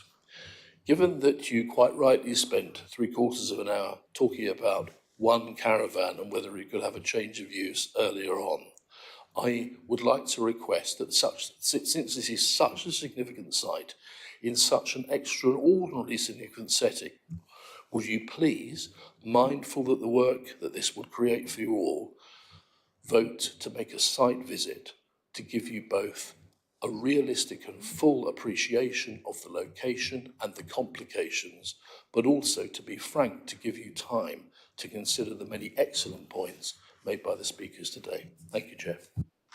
Thank you. It said on my sheet 3 or 5 minutes, so I gave you the benefit of the 5. So no, fact is, leader has nothing to do with it, and my promotion, I'm sure, is in the bag. Okay, ward member, Councillor Hartnell, you do have 5 minutes, Marcus.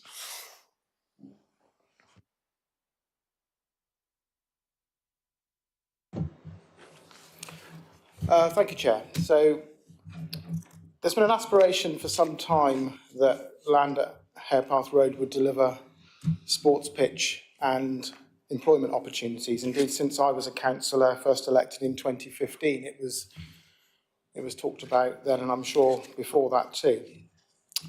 This has not come forward during the life of the current local plan, largely because of viability issues. And I think we're at a point now where, in order to deliver the aspirations of a sports pitch and employment land, that it has to be enabled through housing.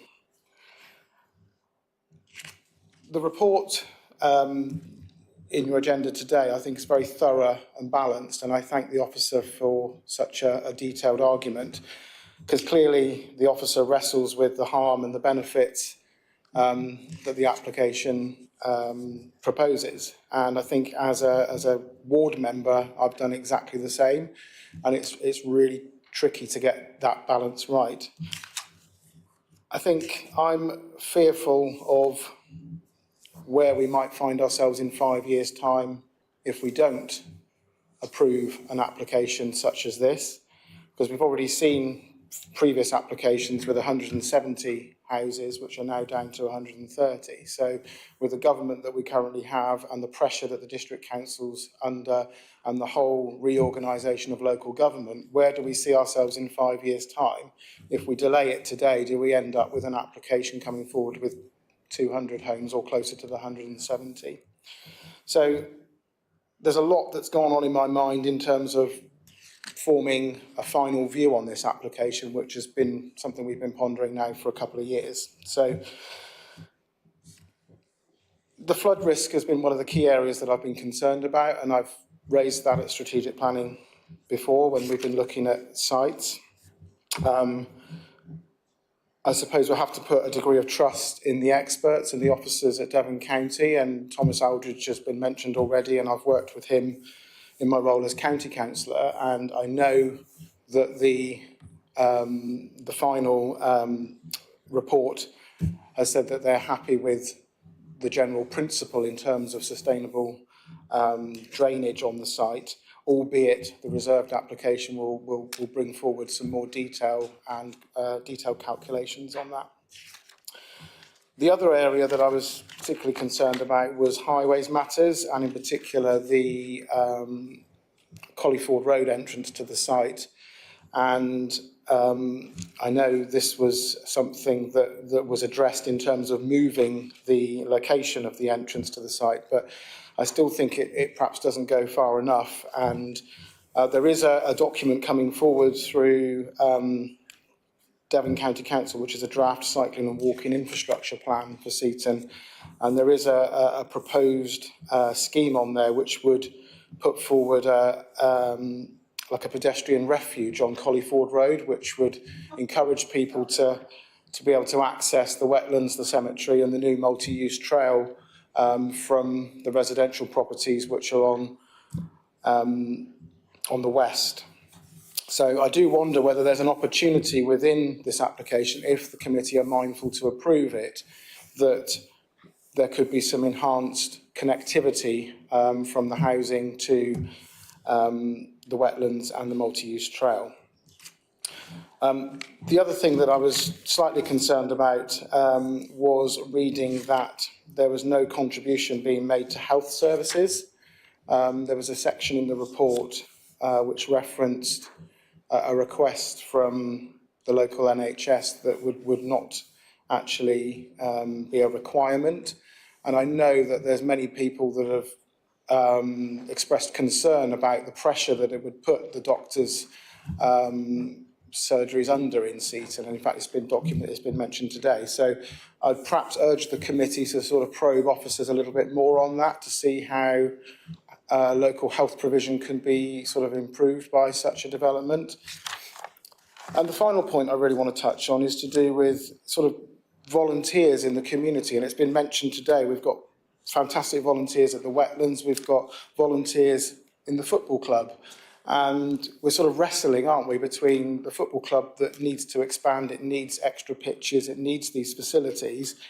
Likewise, we've got people that volunteer at the wetlands and treasure the environment and want to keep hold of that, and they don't want to see any threats to that. So it's a very fine line that we're treading, but I think, you know, to make an actual view today and to not sit on the fence, I'm in favour of the application that we have in front of us today, because I'm fearful of what the alternative might be if we don't go down this route. And, you know, I concur with a lot of what Councillor Arnott has said today. I don't disagree with pretty much anything that he says, but we have a plan in front of us that is not a dense development.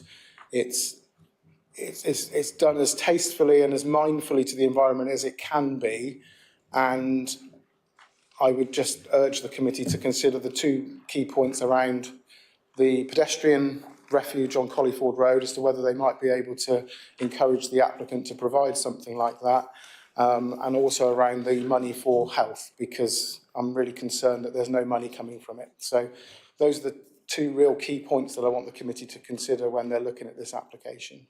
Thank you, Chair. Okay, thank you very much. Okay, committee questions. I'll take Councillor Brown first, just to ring the changes, Ian. Beating Councillor Barlow. A couple of questions for the developer, if I may, Chair. Yeah, if they don't mind coming back.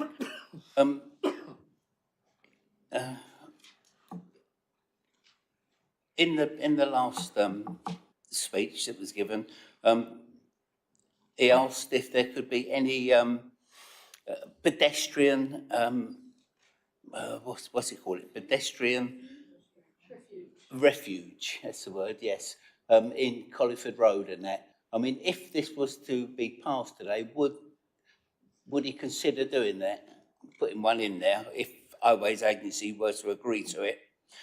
Also, we've all been lobbied with regards to flooding, especially in Primrose Way and Buttercup Close. How would this help solve the flooding problems there? And also, how can we be sure that the northern extent of this site will not be allowed to creep? So the green wedge will still stay there. Thank you. Okay. Sorry, I was just writing that down so that I could answer them properly, Councillor Brown. Footway. So I'm aware of the report that Councillor Hartnell mentioned around the pedestrian connectivity. I don't own the road, obviously. The road is owned by Devon County Council, and the place on it where the pedestrian refuge is indicated and the crossing to the wetlands is therefore out of our control and not necessary as a result of this development. However, we'd be more than delighted to facilitate that. We'd have no problem with it in the slightest, but it's not been safety audited yet and it's not been approved. Therefore, I'm not sure how that would be possible to tie up. Certainly, we commit at reserve matter stage to work with the county, and it may be at that time that their report is further advanced, their design is safety audited, and we could link to it and all of those things.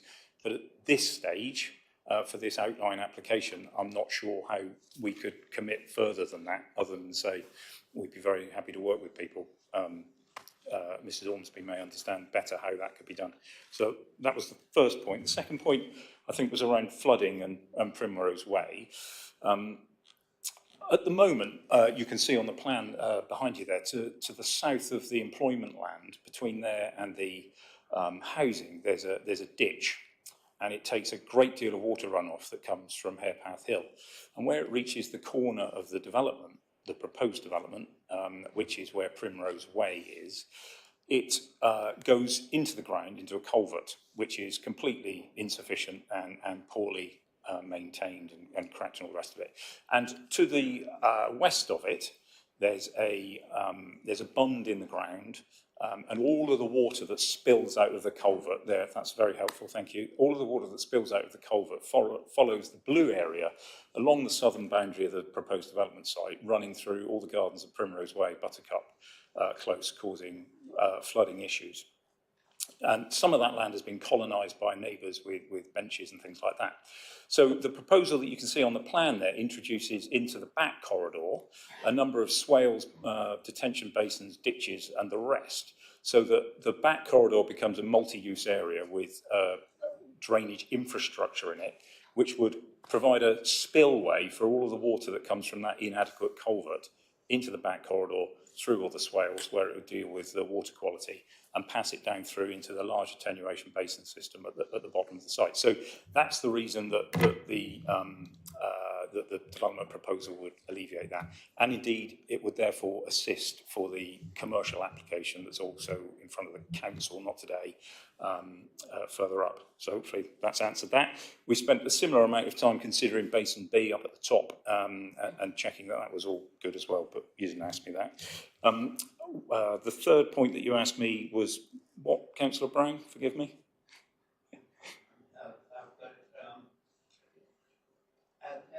How do we know we will not be allowed to cross? Yes. So to the northern extent of our development, as the master plan shows, or perhaps the infrastructure plan may be the most useful one to show, is bounded by a major back corridor and also the wetlands and things which are proposed to the top there. So all of the green land to the top right of that plan and the back corridor along the north will be secured through the Section 106 in perpetuity as the ecological enhancement land, which I think provides a bit of a full stop to that in terms of any potential for sprawl in that direction. So to me, it provides a greater permanency to that edge, if that helps. Yeah. Okay. Okay, thank you. Now, Councillor Barlow. Thank you, Chair. I was a little bit more concerned. I've been around the site. I know the site anyway, but I actually went to visit it yesterday, and I looked at the Colton Road. It's not as wide, obviously, as the top road. You're putting a football pitch in above it. Is there any way of crossing the road from the new development and of course the majority of the town on that side that might want to cross that road? Are we talking about putting any sort of pelican crossing, toucan crossing, the many sorts of crossings we could have in there? And if we were looking at possibly passing this or supporting this, can we make that a condition of that? And also, should again we deem to support this, can we at this stage let the builder know that we want flood attenuation inside each house, water butts on each house fitted to the size that we have worked out by that time, hopefully, and also solar panels. Thank you.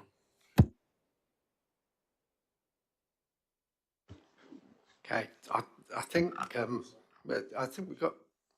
Oh, we probably haven't got similar conditions to last time, have we? Because that would come forward at reserved matters, wouldn't it? It would, Chair, but I always think if we let them know now, there's no excuse when they don't come later. Yeah, absolutely. Okay, any other questions? Okay, Councillor Jenny Brown. Okay, so with regards to SIL or the 106, they said there was no health or schools. When does that actually get sorted out as to what the developer has to provide? Have they already been asked for money towards things? Is the sun in your eyes?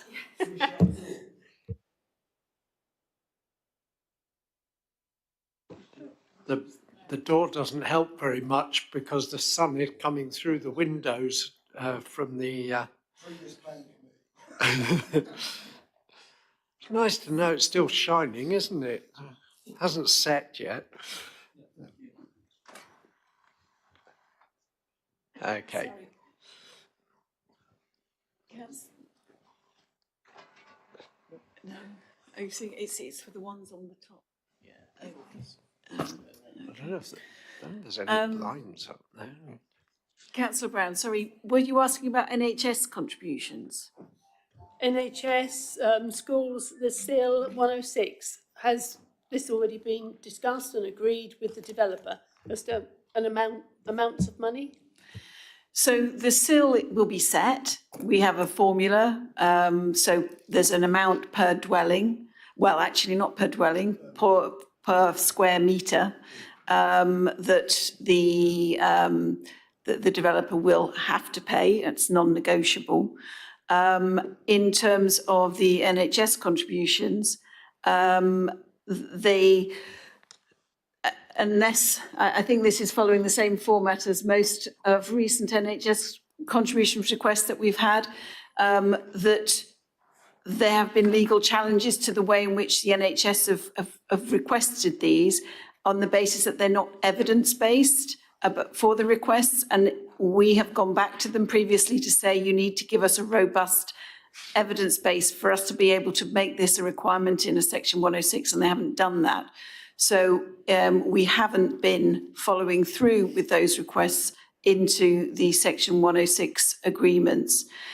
SIL, the NHS contributions, they've been asking for the sort of kind of the interim, because obviously the NHS get paid per person that lives in their catchment, and they previously have said they haven't factored in new development that's coming forward, and that's the bit that's been challenged, and we don't feel we could reasonably request, and if challenged at appeal, we would be able to evidence. SIL is the intention of SIL is to cover other infrastructure such as education and other requirements that might come forward. That could be health related, it could be sports related.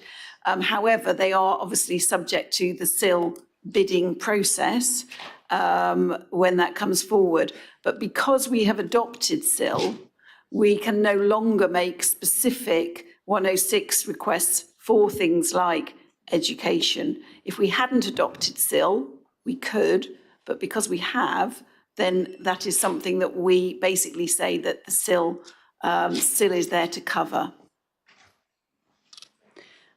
And I'll just let Mr.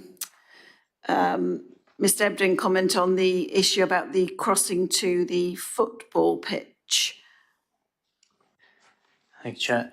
There's no proposal at the moment for crossing of that road between the two sites. I do understand the request.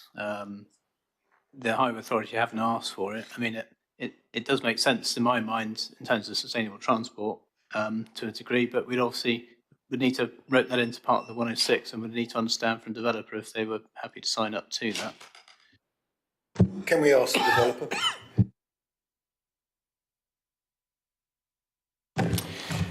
The highway drawings that were on the screen earlier for both the entrance to the football pitch and the entrance to the western part of the development show that there's informal crossing points that are proposed in both of those junctions with the tactile paving and the drop curbs. There we are, just to the right of the football pitch junction there. So that's not a full crossing with a central reservation or anything, but it's an informal crossing point. Which has obviously been agreed with the County Highway Authority. So I'm uncomfortable to commit to something that the Highway Authority may or may not want, particularly mindful of their lack of a desire to maintain anything, and it's not our road. However, The section, should you be minded to approve today, the resolution, I guess, would be subject to the section 106, and those conversations could happen. But yeah, there are 2 uncontrolled crossing points there, and I'd be happy to have whatever conversations necessary around those. Is that helpful? Would you? Thank you. So I think just following on from what Mr. Hutton was saying, that the issue is that any alterations to the highway need the agreement of the Highway Authority, Devon County Council. So if it is something that members consider to be an essential requirement, we would, obviously Mr. Hutton's indicated a willingness to investigate that, and also the pedestrian refuge on Colliford Road. It would be possible to include, for example, a planning condition saying that at reserved matters stage, they should demonstrate they should demonstrate that they've entered into best endeavours to seek to provide a crossing point between the site and the football pitch and the pedestrian refuge. But it would be difficult to say that it has to be provided at this stage, because we don't know if Devon County say object, and there's all sorts of reasons why they might object. With crossings, they want to be sure there's adequate, it has to go through the road safety audits, etc. I totally hear what you're saying. I just wonder if we could put in a condition subject to Devon County Council agreeing to allow the children to safely cross the road. We worry about bats getting across roads and all the rest of it. I would be more concerned about the children. You're putting in a youth football pitch across a road from a development and from a large part of the town, and we're not going to put any crossing in there. So I would suggest that we put it in as a condition subject to Devon County Council agreeing. Then it should be a statement that the developer helps to pay for that crossing. I think that would be something that we could do. And just coming back, you also raised the issues about water conservation and solar panels.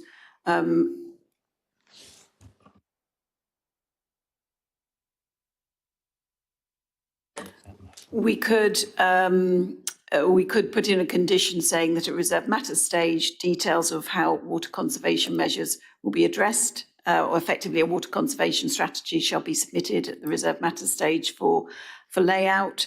And similarly, again, I don't know if there's any specific proposals yet as to whether the scheme includes solar. But there's no specific details around solar at the moment. In regards to the water butts, we do have a SUDS condition. We could perhaps just add an additional detail that they provide some information around water butts in relation to that information. Thank you. But similarly, if members felt it important, you could apply a condition saying that all dwellings or a proportion of dwellings shall have solar panels. Okay. Councillor Faithful. Thank you, Chair. Sorry, I think the agent was back. Sorry, just to intervene on that point. Can I just suggest that the condition is that we demonstrate safe pedestrian crossing on those roads? I'm not playing with weasel words or anything. I'm just trying to think of a condition that would be useful and can be discharged. I'm really happy to do that. And Mrs. Ormsby, I'm sure, will word the condition well. And I'm very happy to have water butts, and all of the houses will have solar panels. So, either way, thank you. Thank you. Councillor Faithful. Thank you, Chair. Do we know the density of the part for development?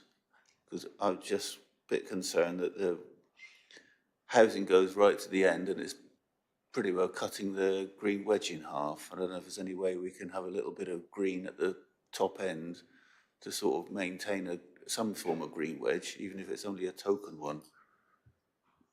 Oh, well, there is some green there. And in terms of density of housing, I think that would come forward at reserved matters. So Yeah, it's perhaps I only could just help by indicative. pointing out this northern part here, as the developer said earlier, is going to be required as part of the ecological mitigation to be maintained as effectively as a biodiversity area. So that would preclude any development there. And that bit of land will be in the green wedge in the emerging local plan as it's proposed at the moment. Well, the pit I'm looking at is opposite the football pitch where it comes out onto the Harepath Road. You know, that is cutting the green wedge in half. It's going right out. And some of us are quite sensitive about our green wedges, and I'm sure the Seaton residents are just as sensitive about, and they'd like, I'm sure, something of some description to maintain a green wedge, because that is cutting, the green wedge runs along the 3052, and you're cutting it straight in half by pushing right, you know, if there's some way of just keeping something there and showing that there's a definite stop there as well. My other concern is about where was it coming? I assume the entrance to the wetlands is right down on that nasty bend, isn't that? And how, is there a pedestrian access maybe through the cemetery or somewhere on a safer part of the road? Because that is a horrible bend to be walking across from.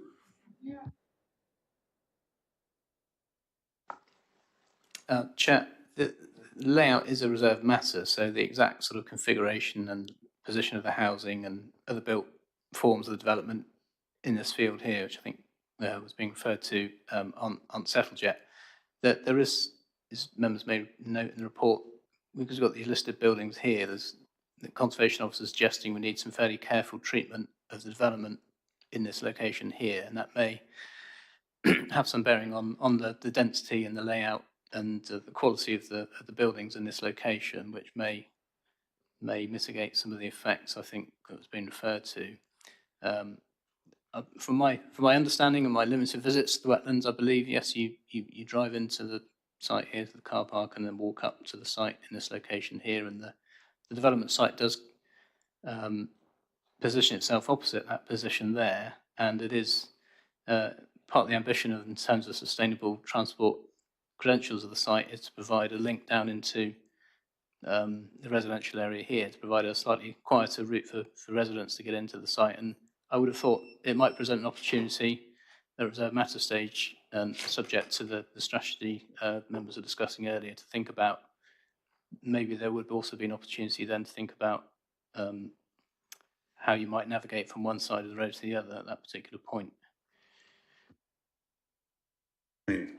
Maybe this is a reserved matter, but if you go further, you've got the cemetery opposite, and it's further up as well. If it's possible to get a pedestrian access via the cemetery, where it's a safer place to cross, because that, I mean, I just Googled along that road whenever it last this week, and it's a horrible bend, and it's quite overgrown on that corner, so you can't see around the bend.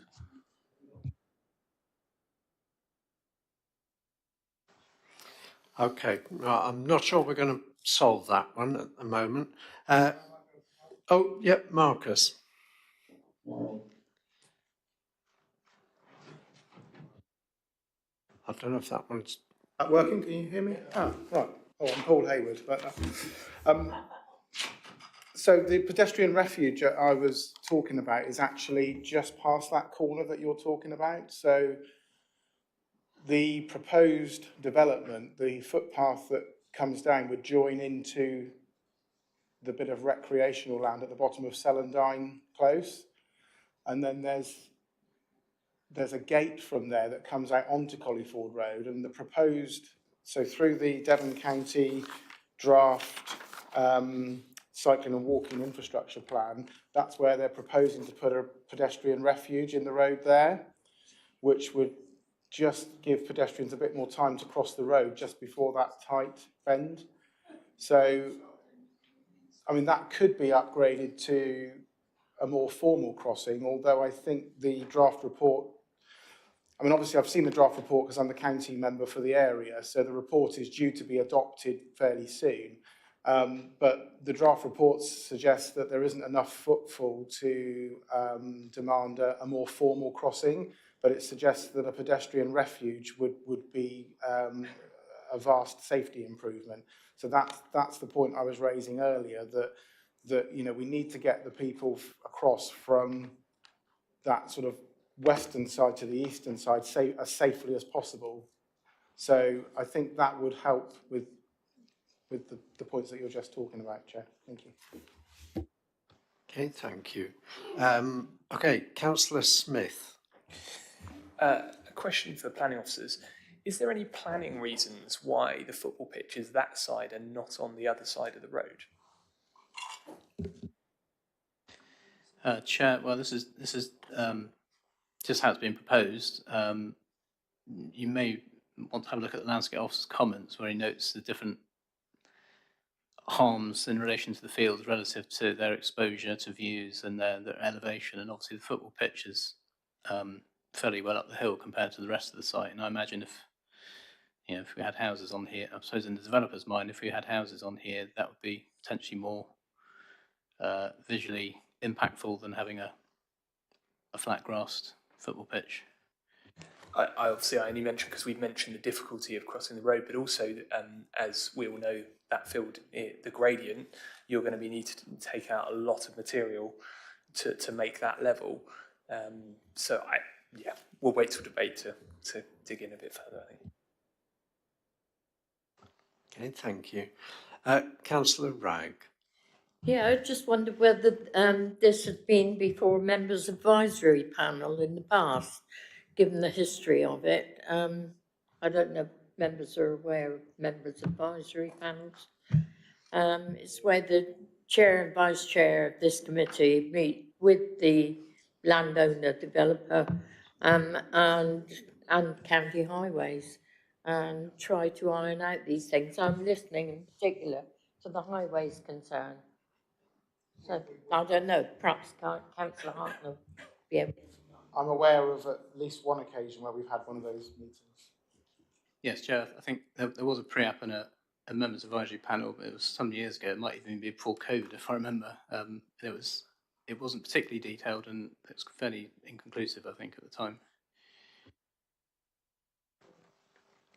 Yeah, well, funnily enough, we had one a couple of weeks ago for the Exmouth site next to Littleham. Councillor Barlow, did you want to come back with another question? No. Any more questions then before we go into... Yeah, Councillor Hall. Thank you, Chair.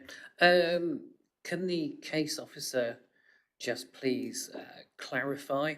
Obviously, on page 185, Natural England make comments about the HRA not being produced by East Devon. I presume the one that is now part of this agenda item is written by us? Yes, it is. Thank you. And the second question is, and I do not profess to be an ecology wizard in any way, shape or form, the paragraph on page 206 about BNG obviously states that this application was submitted before BNG came into existence. And this is that, but don't worry, there will be enhancements, but we can't guarantee it. And it's all based around the ecology impact assessment. Now, as I say, I'm not an expert, but I've read the ecology impact assessment, and that seems to be more about mitigation and replacing habitat lost by the proposed construction of this site, rather than being in accordance with paragraph 187D of the MPPF that wants actual net gains. Can you please clarify for my limited knowledge that we will actually get net gains for this site and that it is in accordance with the new revised MPPF? Well, as you rightly state, there's no mandatory requirement for BNG on the site because of the date of the application. The developer had proposed BNG in any event as part of the proposals. And as you would have seen in the report, part of the proposals necessarily require quite a significant set of ecological mitigation measures and enhancements in relation to the SAC bats. That being the case, it results in a quantum of BNG, which you might not ordinarily get on a site that hadn't been subject to SAC requirements, as HRA requirements. I believe that the submission was suggesting that through the calculation under the old metric, you were looking at 20 or 20+% BNG, but the developer's not willing to sign up to that in terms of 106, I think partly because the metric's been updated since, and it's not necessarily clear if it will actually reach that particular figure, but nonetheless, through the provision of the mitigation in the ECIA, we will likely see some uplift anyway. We just can't pin down exactly how much. And we have discussed with the developer fairly recently, and you know, we've afforded less weight to that particular benefit in that regard, as opposed to a situation where we had actually secured a particular quantum of BNG.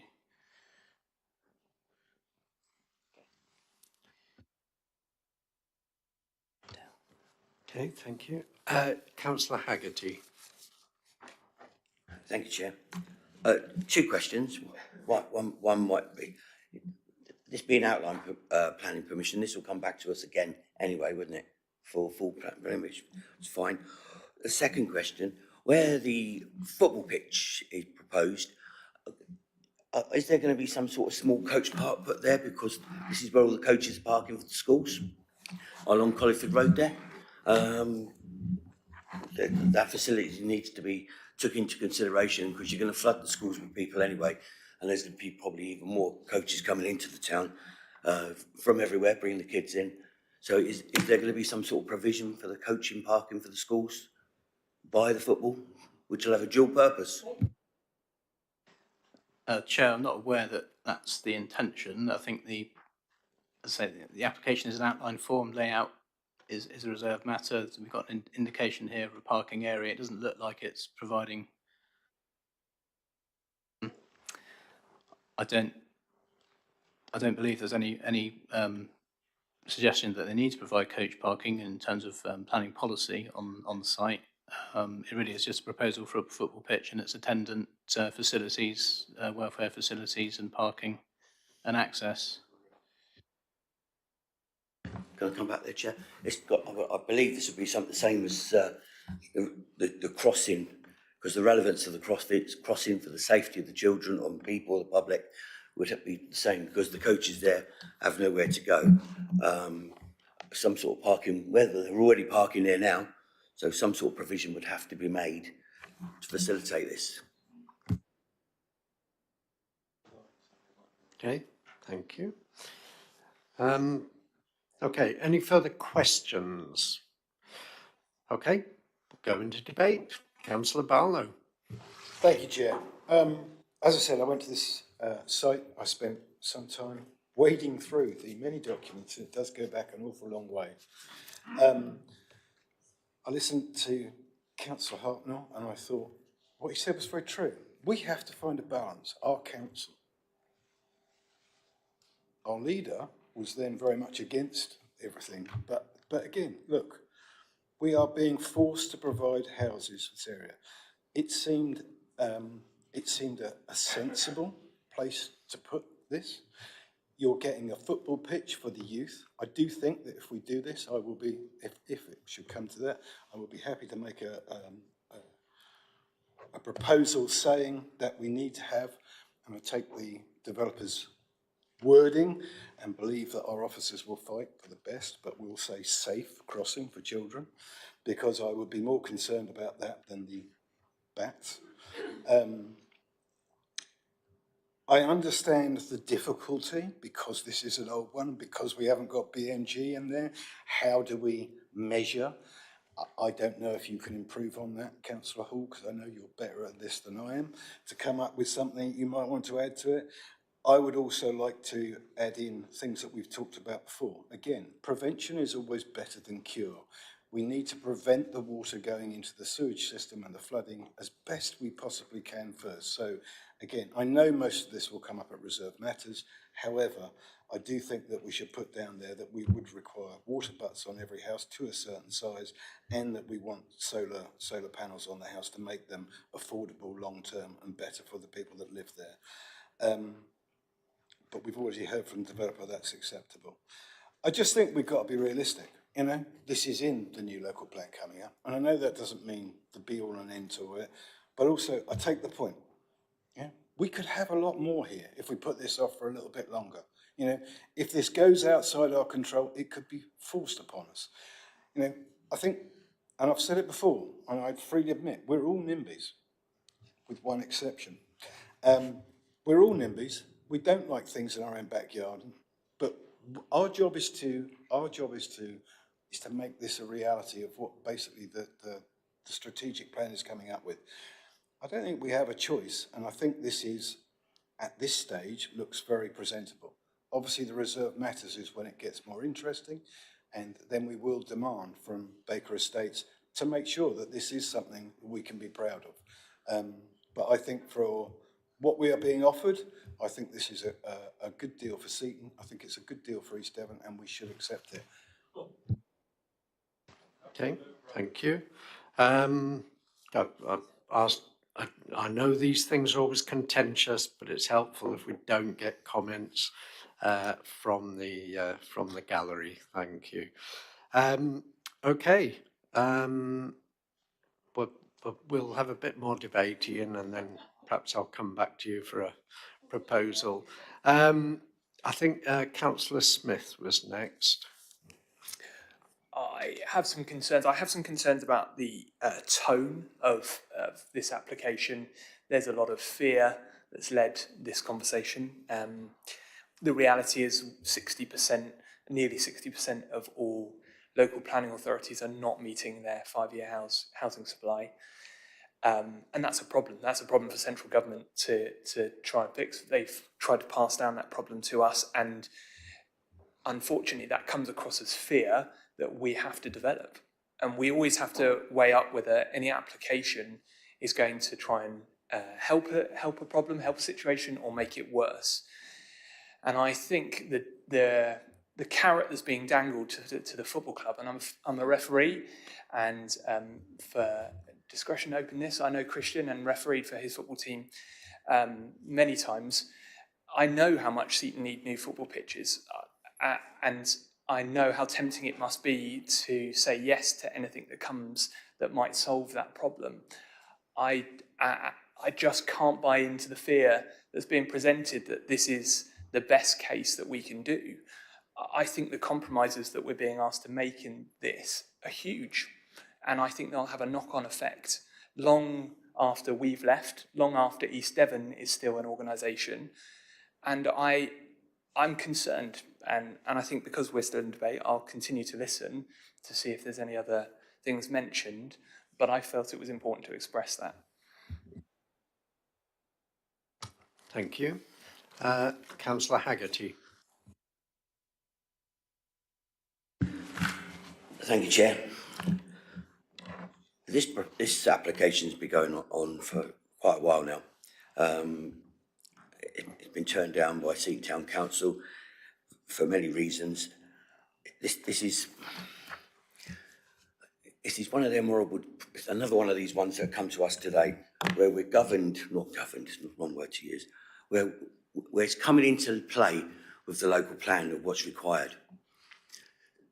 I agree with what Councillor Smith said.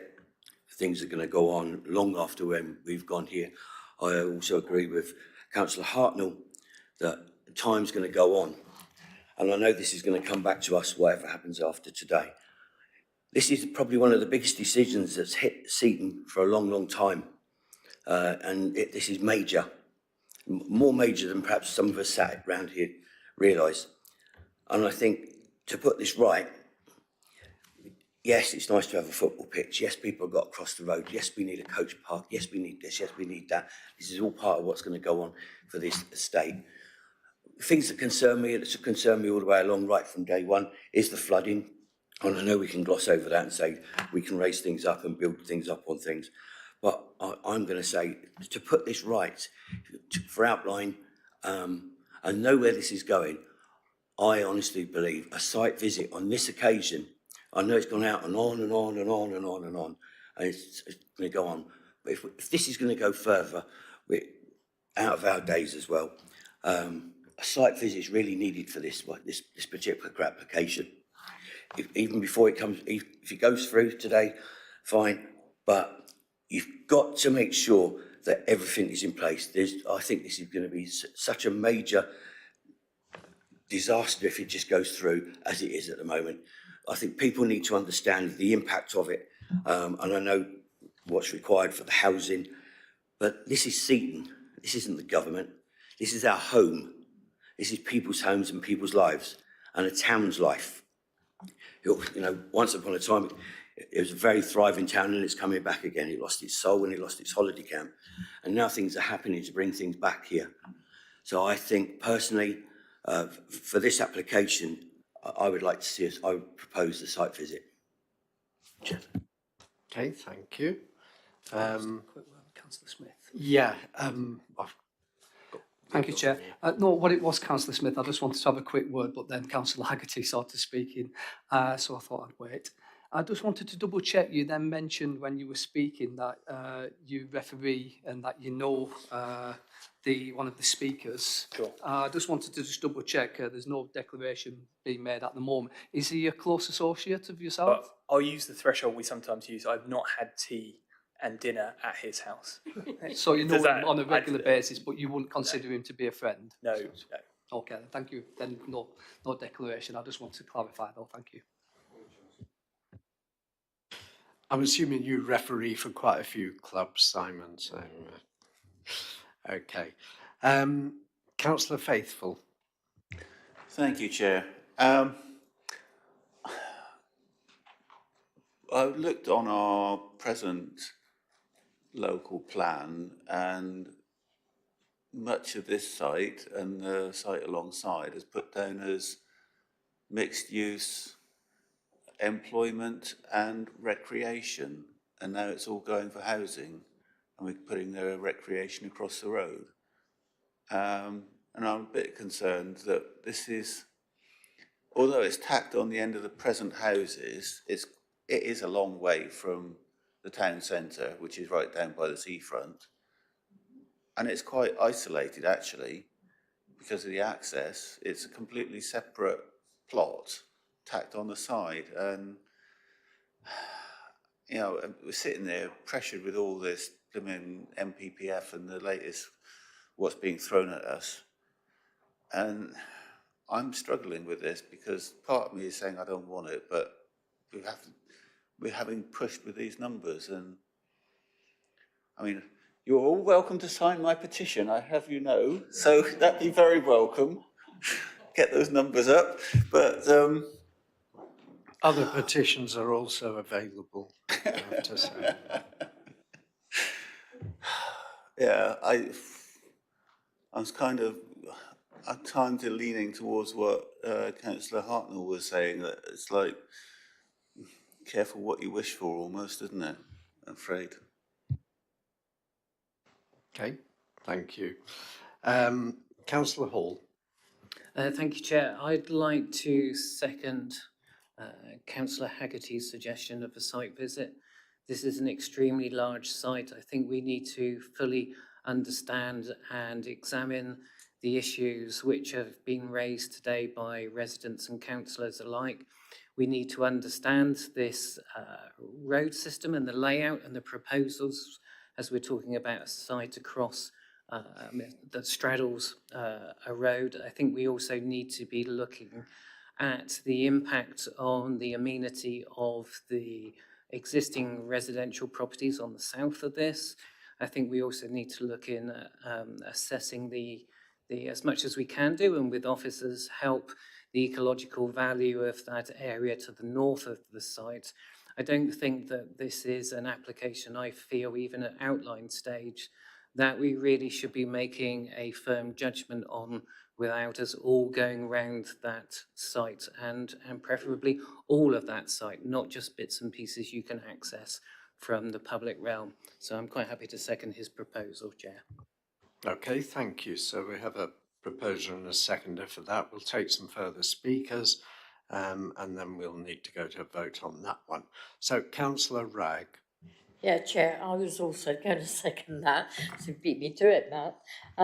But I think in view of the fact that, you know, you can see the strength of feeling there is here, and we do listen to residents, I said earlier, but also the fact that applications have been refused twice in the past. I see no mention of appeals anywhere.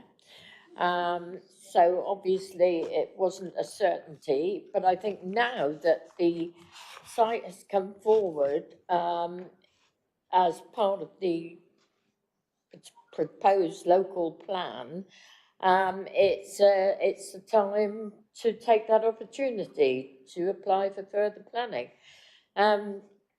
Many of us are not as familiar with the area as the ward members, including Councillor Hartnell in his county role.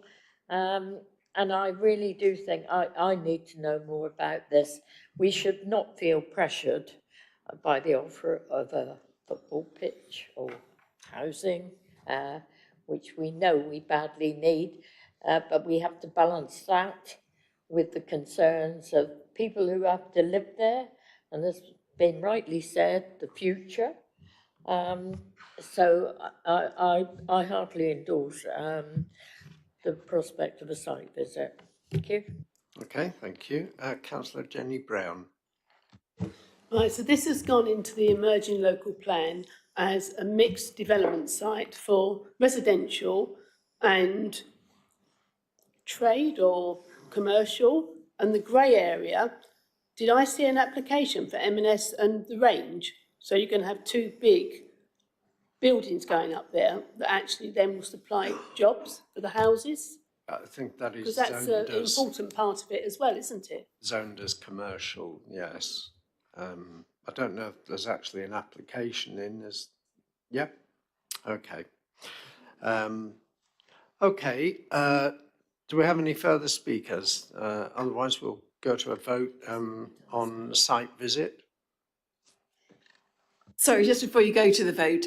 So in terms of the site visit, so just clarifying that I understood from Councillor Hall that the reasons for undertaking the site visit is to look at the roads and take a further view about crossing points, I think, principally, amenity of neighbours and the ecological value of the land to the north. So obviously, you know, it's obviously we can do a site visit and members can take a view about the roads and whether they feel that there is a, you know, obviously bearing in mind we are not the highway authority, it's not our specialist area, but could take a view as to what they think about the need for further road crossings. Amenity of neighbours, I mean, clearly you can see that in the south-eastern portion of the overall site there are adjoining properties. However, this is an outline application. So in terms of it would be an unusual situation where it would not be possible to build houses in an adjoining field in a way which was able to have an acceptable impact on neighbours. It's just looking at the proximity, the scale, the positions of windows. So obviously members could understand the relationship of the site with the neighbours, but this is an outline application. So those matters would be for future consideration.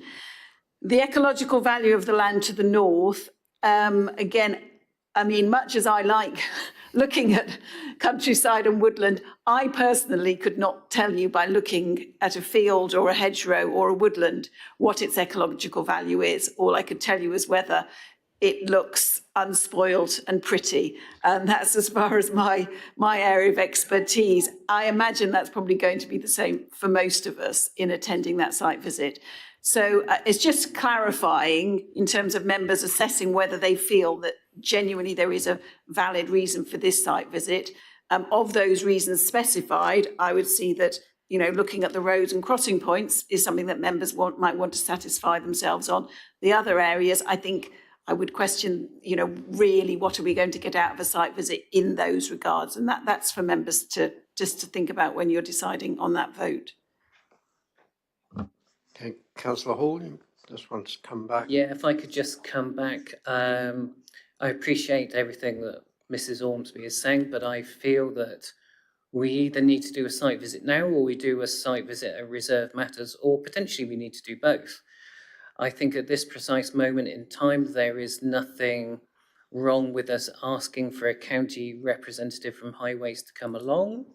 There is our own landscape officers, etc., who will be able to help us understand some of the site. And as I think I said before, I personally don't profess to be an ecological wizard, and I'm sure many around this committee are not either, and therefore it would be handy to be on site to actually understand the ecological value, which we can do through our own officers, but also by the applicant themselves, and we'd be able to ask questions, etc., about how mitigation is planned, where it's planned, and how it's planned. With regards to the amenity to the south, I understand the issues with this is only outlined, but I've done many a site visit in my time where actually Street View or a few photographs do not actually paint a clear picture.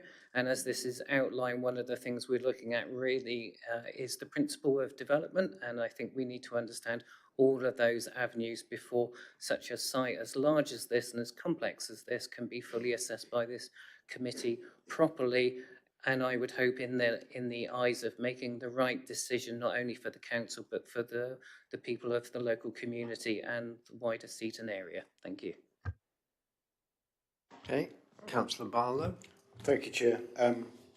Look, we've been doing this for 7 hours now. I'm very happy to say defer this for a site visit. However, I take Mrs. Ormsby's point. Yeah, this is in the strategic plan. So, emerging plan.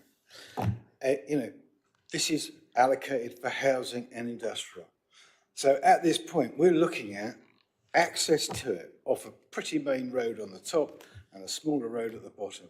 Now, fine, we can go along and we can have a look at the field, but I think it would be better, in my view, to wait until we've got a plan of where the houses are going to go. Is that the right place for these houses? You know, not being rude to the people, but the people that are down the bottom there, the new houses, I bet when they were built, that everyone kicked off about that because you can't build in the green areas because at the end of the day, we want to protect our green areas. We all know where we're at. I just think that we're kicking this down the road again, which is fine. Another month, I suppose it doesn't hurt. But I just think that we need to do that. If I was doing this, if I was recommending a site visit, the time to do that would be at the stage where we know where everything's going. So we can actually, maybe we should do both, as you say. Okay, thank you. Councillor Brown. Yeah, I mean, if we have a site visit, we can't refuse it. It's in the emerging local plan.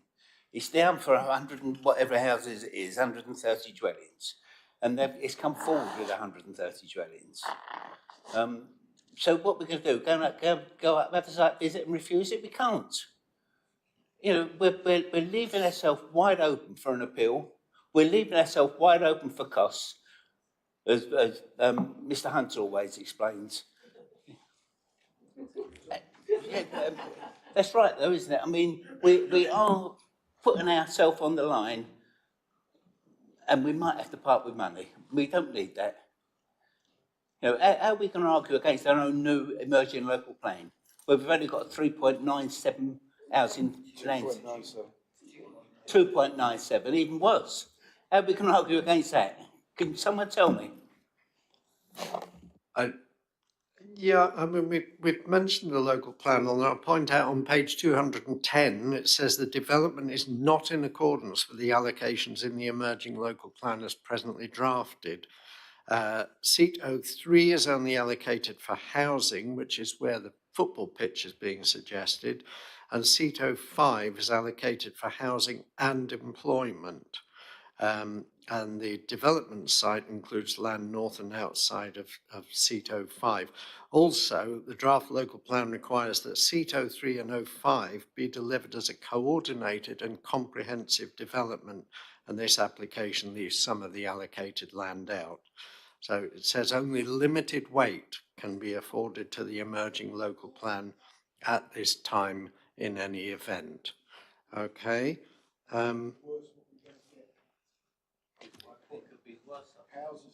So I think we need to give limited weight to, because I've heard a few people state, well, it's in the local plan. It isn't entirely, and not in that way. But I do appreciate the points about a site visit. I think we could look at the roads, we could look at the layout, we could look at how it feels in relation to the Seaton wetlands. But it is limited what we can do with a site visit, and I'm always slightly sceptical about them, but I'm happy to go along with it if that's what members feel would help. And I don't think, we'd see an application for non-determination if we simply defer this for a site visit and then come back to it. Any further speakers? Councillor Faithful? Well, I was just going to say that I'm sitting here and I've got Google Street Scene on my screen, and I'm not quite sure how much more you're going to get by going on site that you can't. This is one place where you actually got a decent amount of Google Street Scene. This is a proper roads. Plenty of sites where you're jumping around all over the place and hard to work out where you are. So you can see reasonably, and I can see where the issues are on there, and I'm not quite sure what going out there would do, really. Thank you, Chair. Well, we could all visit Seaton wetlands at the same time. Okay. So, Eileen, did you? Yeah, well, one point that Councillor Faithful had made was that the site was a bit remote from the town centre, which was the seafront, and that was one of the reasons that I supported having a site visit. I thought I'd like to get out and see this bit of the country. So I'm afraid Councillor Faithful seems to be arguing against himself there. I can see at Google Street Scene that it's out on its own. Point of interest, Chair, it's 1.9 kilometres from there to Sidmouth Seafront. It's 3.5 where they're suggesting in Sidmouth, and I imagine Exmouth, where they're putting their houses, is probably about 4 or 5 kilometres to the seafront on town centre. I realise that. I'm getting larger all the time, Eileen. Yeah, I did notice that I think there was a Londis nearby, I believe. Okay, so we have a proposal for a site visit. Unless there's any further speakers, we'll go to a vote on that one. So those in favour? 1, 2, 3, 4, 5. Those against? 1, 2. Is that? Wait a minute, is that a hand up or not? Sorry, right. 1, 2, 3, 4, 5, 6, 7. Any abstentions? Okay. Abstentions? No, I think we all voted there. So that falls. Councillor Barlow, you're going to propose approval, aren't you? Not especially. No, go on. Right, sorry, I will go back to my original thing, that I believe we should support this. I believe we should do it with those extra conditions that I wanted to put in there about making sure there is a safe crossing on the top. I accept what I've heard about a safe crossing down the bottom as well, so make sure there are safe crossings, whether it's I can't remember the word, a pedestrian refuge at the bottom road, that we have provision for a bat or bird and bee box on every house, that we have solar panels on every house, that we have water butts on every house, and the 106 for the safe crossing for the children, for people at the top. Okay. Just check when he's happy that she's got all Do we have, you're going to second, Colin? Okay, councillor Brown is seconding. So can we just check that Wendy's got that list of extra conditions that we discussed? That she knows what they all are. So I have got a condition saying subject to agreement with Devon County Council that safe pedestrian crossing from the site to the football pitch and also at the junction of the pedestrian access with Colliford Road is provided, details submitted at reserve matter stage of layout, and that reserve matters for layout shall include details of a water conservation strategy. Do you specifically want that to reference water butts? Or do you want it to be worded similar to the applications this morning? I always think that at the end of the day, the water butts are preventative, everything else is extra, which your officers normally do. So again, water butts are fitted to the houses of a size that make a difference. Okay, to include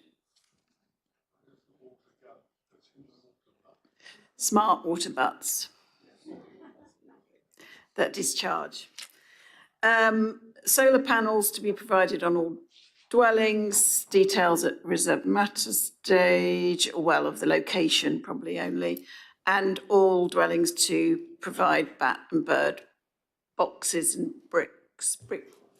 One at least of a bat, Bird and bee. bat or bird and bee. Bee, yeah.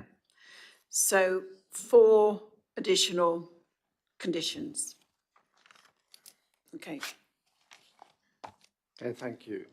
There's also a recommendation to adopt the shadow habit regulations assessment as the appropriate assessment. Was it a shadow one? No, it's not a shadow. Sorry, it's probably just poor drafting by me. It's not It's, shadow, it's the council's habitat regulation assessment. Right, so there is a habitat regulations assessment. Okay, so we'll vote on whether to adopt that first and then go to a vote on approval. So first vote is to adopt the habit regulations assessment. All in favour? Any against? Any abstentions? Okay, so that's carried. And then the second recommendation is to approve, subject to section 106, the various conditions as listed, plus the 4 extra conditions as suggested by Councillor Barlow. So all those in favour of approval? 1, 2, 3, 4, 5, 6. Okay, those against? 1, 2, 3, 4, 5, 6. Okay, well that leaves me with the casting vote. I'm going to recommend refusal. I'm going to do it because of the erosion of the green wedge. It didn't show on any of the plans we've looked at, but looking on Google Maps, if this is built out, it leaves about perhaps 1.5 fields between that and Colliton. There really is not much, Collie Ford. It doesn't leave much space. I note it's best and most versatile land, and it certainly looked it on the photographs. It only provides 25% affordable housing, and I know that is the maximum we could expect. I'm not convinced by the ecology, that the effect on bat populations or the Seaton wetlands can be sufficiently mitigated. It's not in accordance with what's in the emerging local plan, and therefore I am happy to support refusal for those reasons.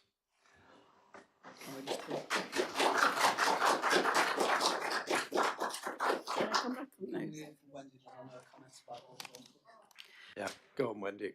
So in terms of the erosion of the green wedge, so in terms of the green wedge as it's set out in the adopted local plan, yes, this does go into the green wedge. However, the emerging local plan proposes to move the boundary of the green wedge to the northern boundary of the built development of this development. So to argue that we think it's an unacceptable erosion of the green wedge would be to be arguing against our emerging local plan. The site is best and most versatile land, but this site is allocated for development in our emerging local plan. So to try to to argue that we shouldn't be developing on this land because it is best and most versatile land is arguing against the proposals in our emerging local plan. 25% affordable housing. I wasn't clear whether you were saying you were or were not suggesting that that is a reason for refusal. No, not really. Just Okay. kind of Okay.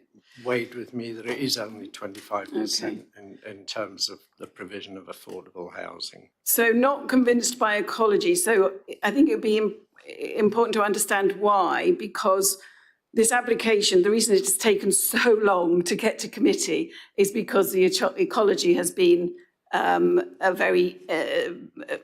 it has been a challenging issue to address. So clearly it is an issue, and I can understand why you may be concerned about it.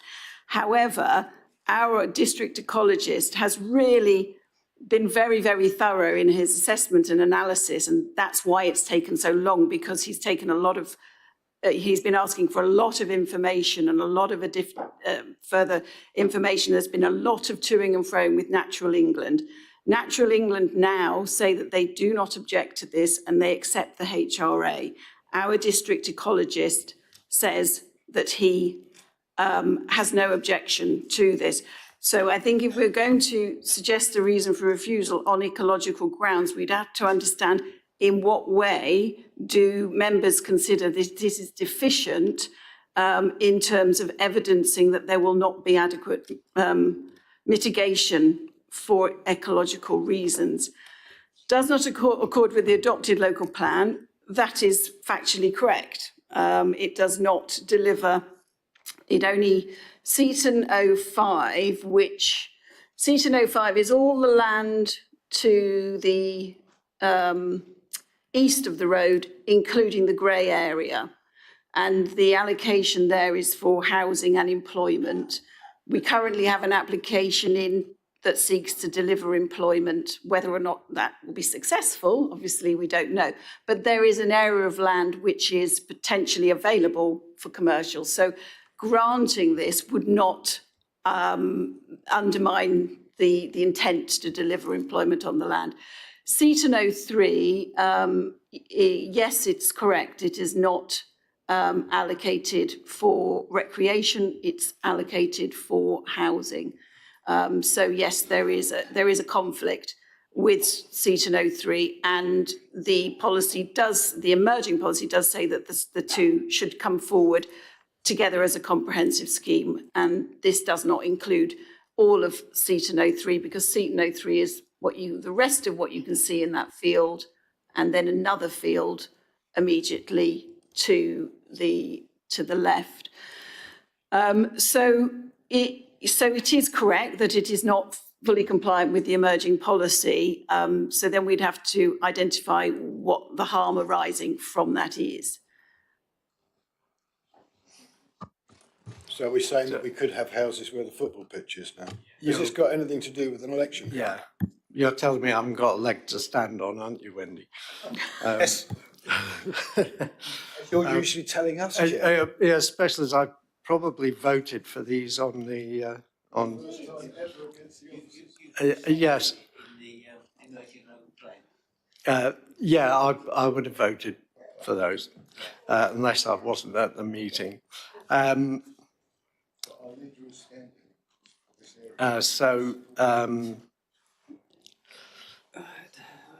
Right. So I'm going to struggle to argue it on Green Wedge. Best and most versatile land. Yeah. The ecology, I understand that the ecologist has worked very hard on this. I did see a lot of comments that he didn't, he felt it should be refused. But I think eventually he felt that could be adequately mitigated. In that case, I think I better withdraw that, which is comes as a big disappointment to the audience, and accept the officer's recommendation, since I don't think I can support the arguments for refusal. So are you confirming then that your casting vote is in favour of approval in line with Councillor I think, Barlow's given those, proposal? given those points that have been made, I think I'm going to struggle to support refusal.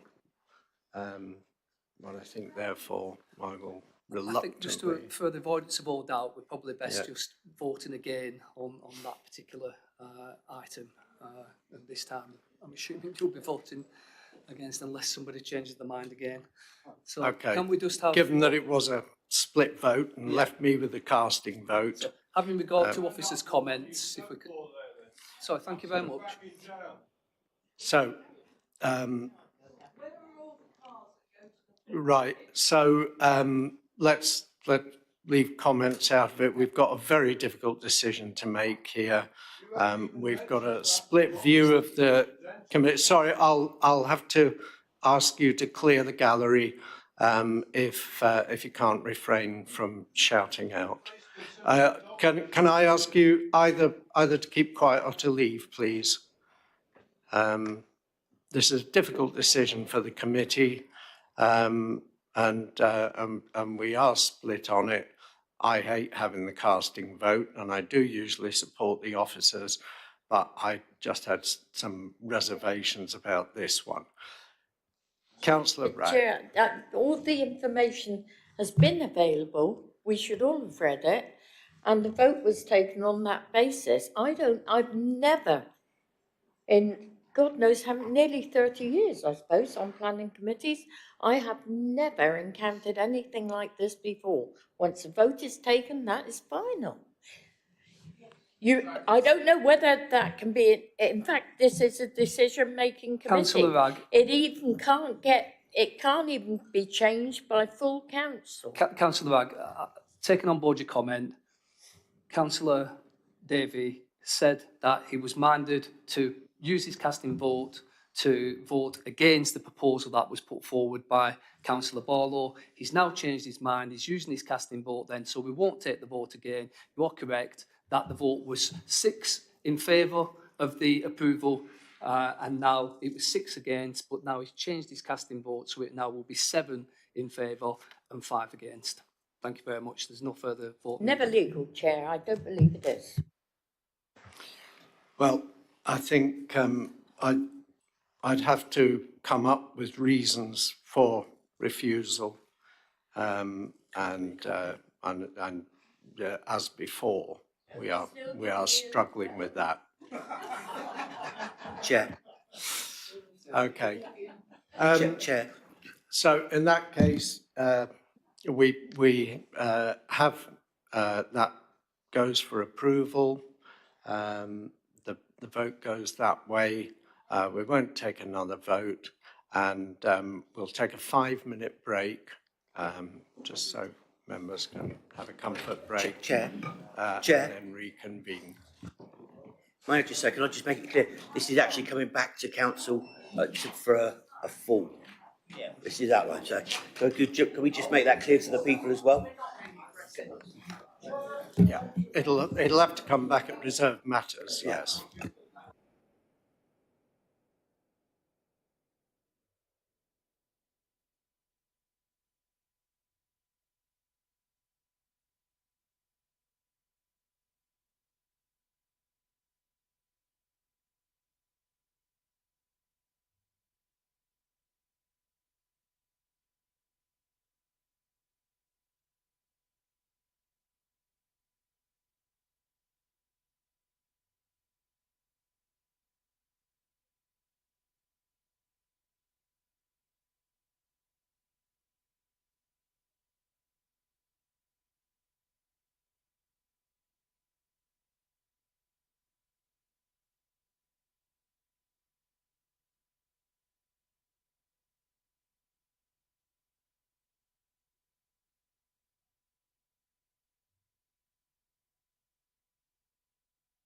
Can I just ask if the applicant for agenda item 12, the land west of Prestalla Farm in Axminster, is the applicant here? You are? Okay, that's just, we were just having a discussion about whether to defer that because I'll come down and speak to you because I think we are running out of time. We're losing members, and I think we may have to defer something. It would also give the ward councillors a chance to come back. Both the ward councillors have to leave. Yeah, they both.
Okay, are as many of us as are still here present? Okay, that was a difficult one, so let's see if we can have something a little bit simpler. Jeremy, if we can get through these as quickly as we can. So this is agenda item 12, planning application 213025 MFUL, land west of Prestalla Farm, Beaver Lane, Axminster. Pages 289 and 2354 on your agenda. Thank you, Chair. I'll do my best. Okay, so this is an application for full planning permission for 29 dwellings and associated works in Axminster, up Beaver Lane. The site is in the allocation in the current local plan for Axminster.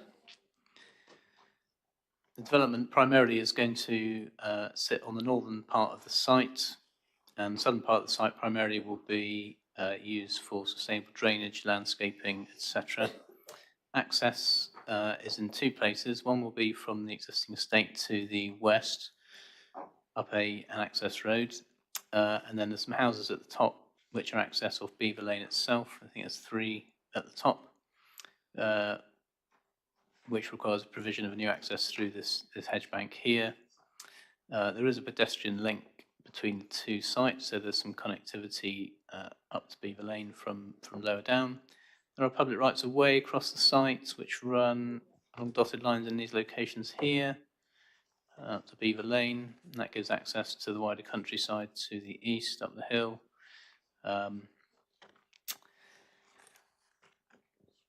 Slightly closer view of the development, you can see the mix of sort of terraced and detached houses. There are 4 on-site affordable units proposed at the bottom here.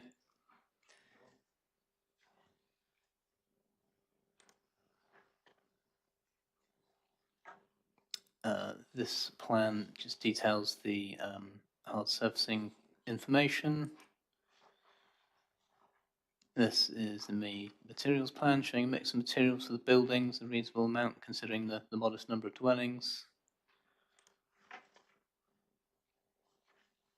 This is the parking plan, which is all as per the relevant policy with regards to parking. TC7, TC9. This is a means of enclosure plan, so there's a variety of different means of enclosure, some fencing. Hedgerows along the site will be maintained along the back of these properties. There's some nice ornamental sort of iron railings on some of the properties that are more prominent. This shows provision of solar panels on the site, on the dwellings. Refuse collection points, all as required in fairly sensible locations, accessible.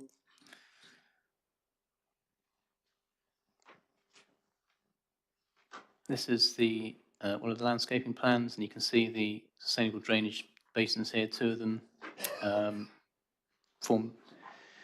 forming 2 functions here, you know, sort of a joint landscape SUDS scheme. There's sort of areas of planting proposed and a mown path up through this area, so residents can come and sort of have a wander up here and then access the rights of way network which go off past the farm.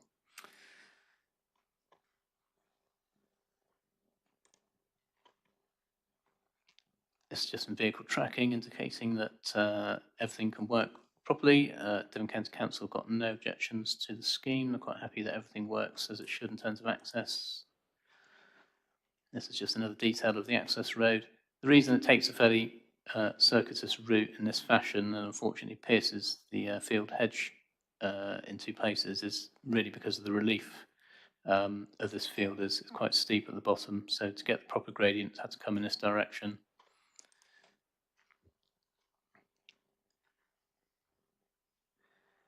This just shows a visibility display on Beaver Lane. It's not a highly trafficked route, it's just a sort of a country lane at this point and only serves a few more properties further up.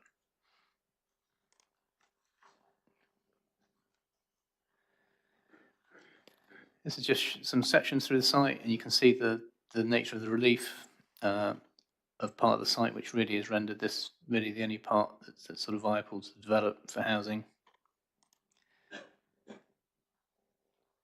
And some sections again through the site there, indicating the same. So these are some of the street views that we will have. We've got the affordable houses on the right here, leading up into the site.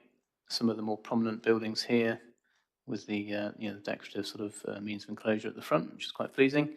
Some of the key buildings at the front here, like this one, will get some slightly higher grade material, so some stone facing. They're all fairly traditional looking properties. A number of them have chimneys, just get that traditional sort of design appearance.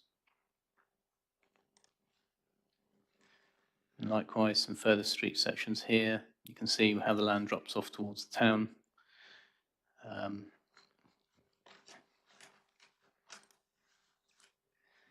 And again, this just shows the access road at its lowest point before it enters the existing adjoining estate. And again, just another section through the steeper part of the site. There's some detail of the drainage strategy. The site lies in a critical drainage area, as members will note in the report. That really just means that care has to be made in terms of how it affects development downstream of the site, in terms of how surface water drainage is dealt with. None of the site, apart from the very far south of the site, is in a flood zone. So the general principle is that surface water be collected, and at this point intercepted and go into the top swale. Anything that falls further down will be intercepted and go into the bottom swale. And obviously some flows between the two. Devon County Council SUDS team, in a typical fashion, have been quite demanding in terms of the detail and the calculations in relation to this, and are now satisfied that the design will adequately mitigate flood risks downstream of the site, having regard to its status as a critical drainage area. And just some indications for you, some cross sections through the site, so you can see the profile of the SUDS area. Moving on to some photographs in the site. So this is taken from the sort of top corner of the site. This is looking towards the existing houses in Axminster. And then looking more southerly across the site to the corner of the development. So the affordable houses will be sort of in this area where I'm indicating here at the far corner of the site.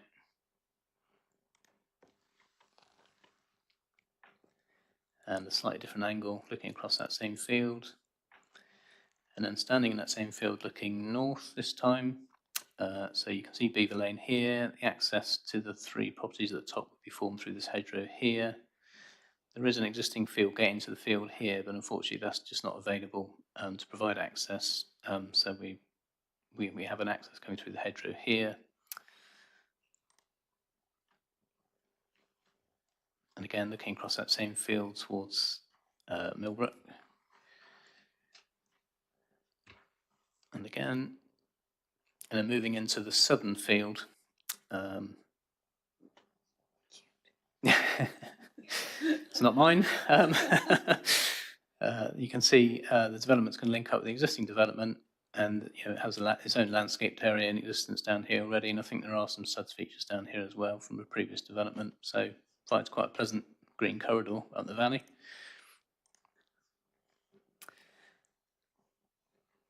And again, and then looking south towards the brook, which I think runs along that boundary there. This is a view up Beaver Lane itself. So this is the existing field access here, which, as I said, is not available for forming an access. So the vehicular access, the new one proposed, is going to go through this bank and through this hedge.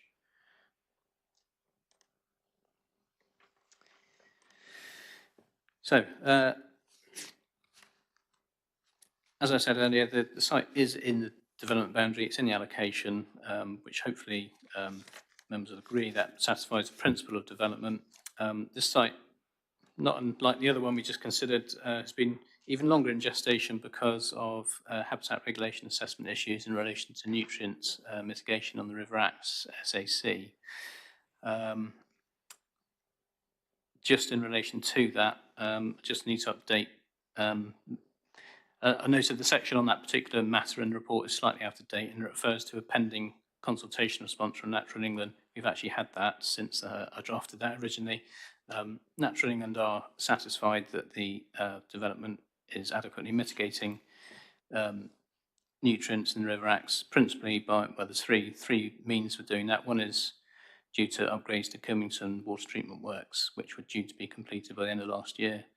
Part of the mitigation also actually lies in the SUDS features, which accounts for some of the interception of the phosphates. And also there are 2 existing private water treatment facilities that are being upgraded further up the catchment that serve 3 different properties. And they will need to be, those enhancements will need to be bound into the Section 106 agreement to ensure that the mitigation is delivered. So trying to keep it brief, Chairman, the application in principle is considered to be okay. Habitat regulations assessment is satisfied, and the recommendation is that we adopt the habitat regulations assessment and subject to the 106 agreement, which secures the nutrient mitigation measures, 4 on-site affordable housing units, and the commuted sum for off-site provision, as agreed by the Council's independent viability consultant, subject to the conditions that we grant permission.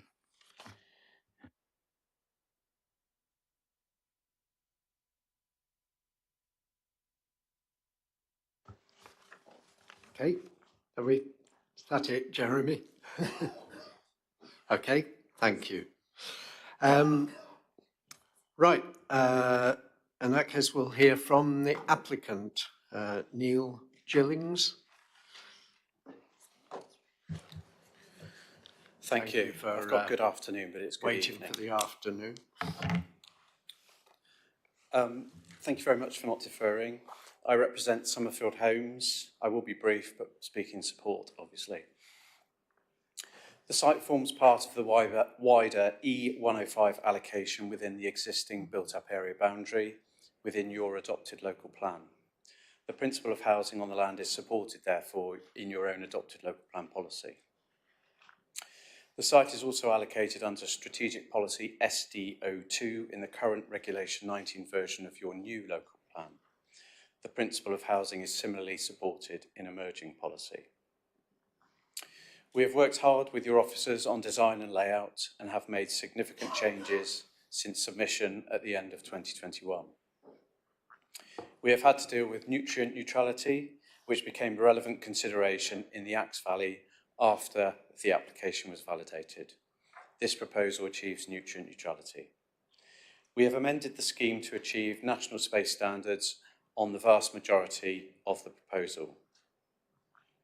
We have worked with the Council's viability consultant to ensure a deliverable scheme that your officers can now support. There are no other technical objections. This is a detailed and not a speculative scheme. Subject to the committee's decision, of course, we have programmed for this site to be commenced this year with completion expected by the end of 2027. This application can make a positive contribution to the Council's land supply position. I highlight the conclusion of your case officer's report, which states that the development will deliver much needed housing in Axminster, where the wider Strategy 20 allocation has stalled. All material matters have been satisfactorily addressed, and it is therefore recommended that permission be granted. Thank you, Chair. Okay, thank you. Right. So we have statements from the ward members, which I think they've left with you, Sarah, or do you want me to read them?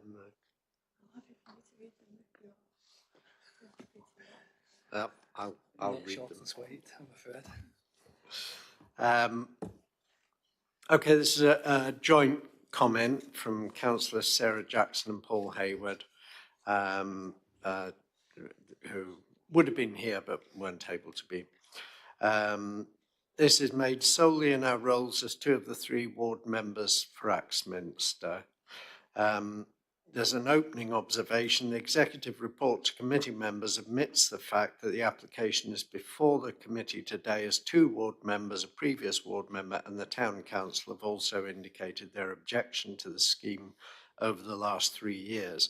Other applications on the agenda today make reference to this, so committee members here present may be unaware of the consistent objections to this application in the Axminster community.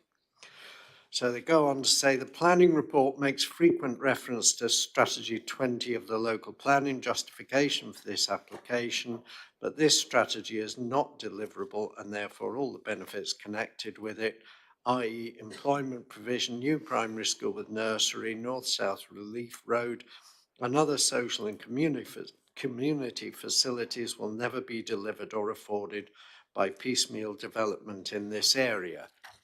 This, good Lord, there's loads of it. This application is a perfect illustration of this fact. See below, reader, section 106 conditions. May we ask officers to stop referring to it in planning reports as it presents an artificial backdrop to planning applications, all of which use it as justification but without the ability to deliver the associated infrastructure intended at the time the strategy was approved. In 2021, there was a significant flood event which affected Will Hayes Park and the cricketers, both southwest of the planned development site, which came as a result of large volumes of surface water runoff from the new developments of Flax Meadow, Cherry Tree and Catnip into the watercourse nearby, the Millbrook.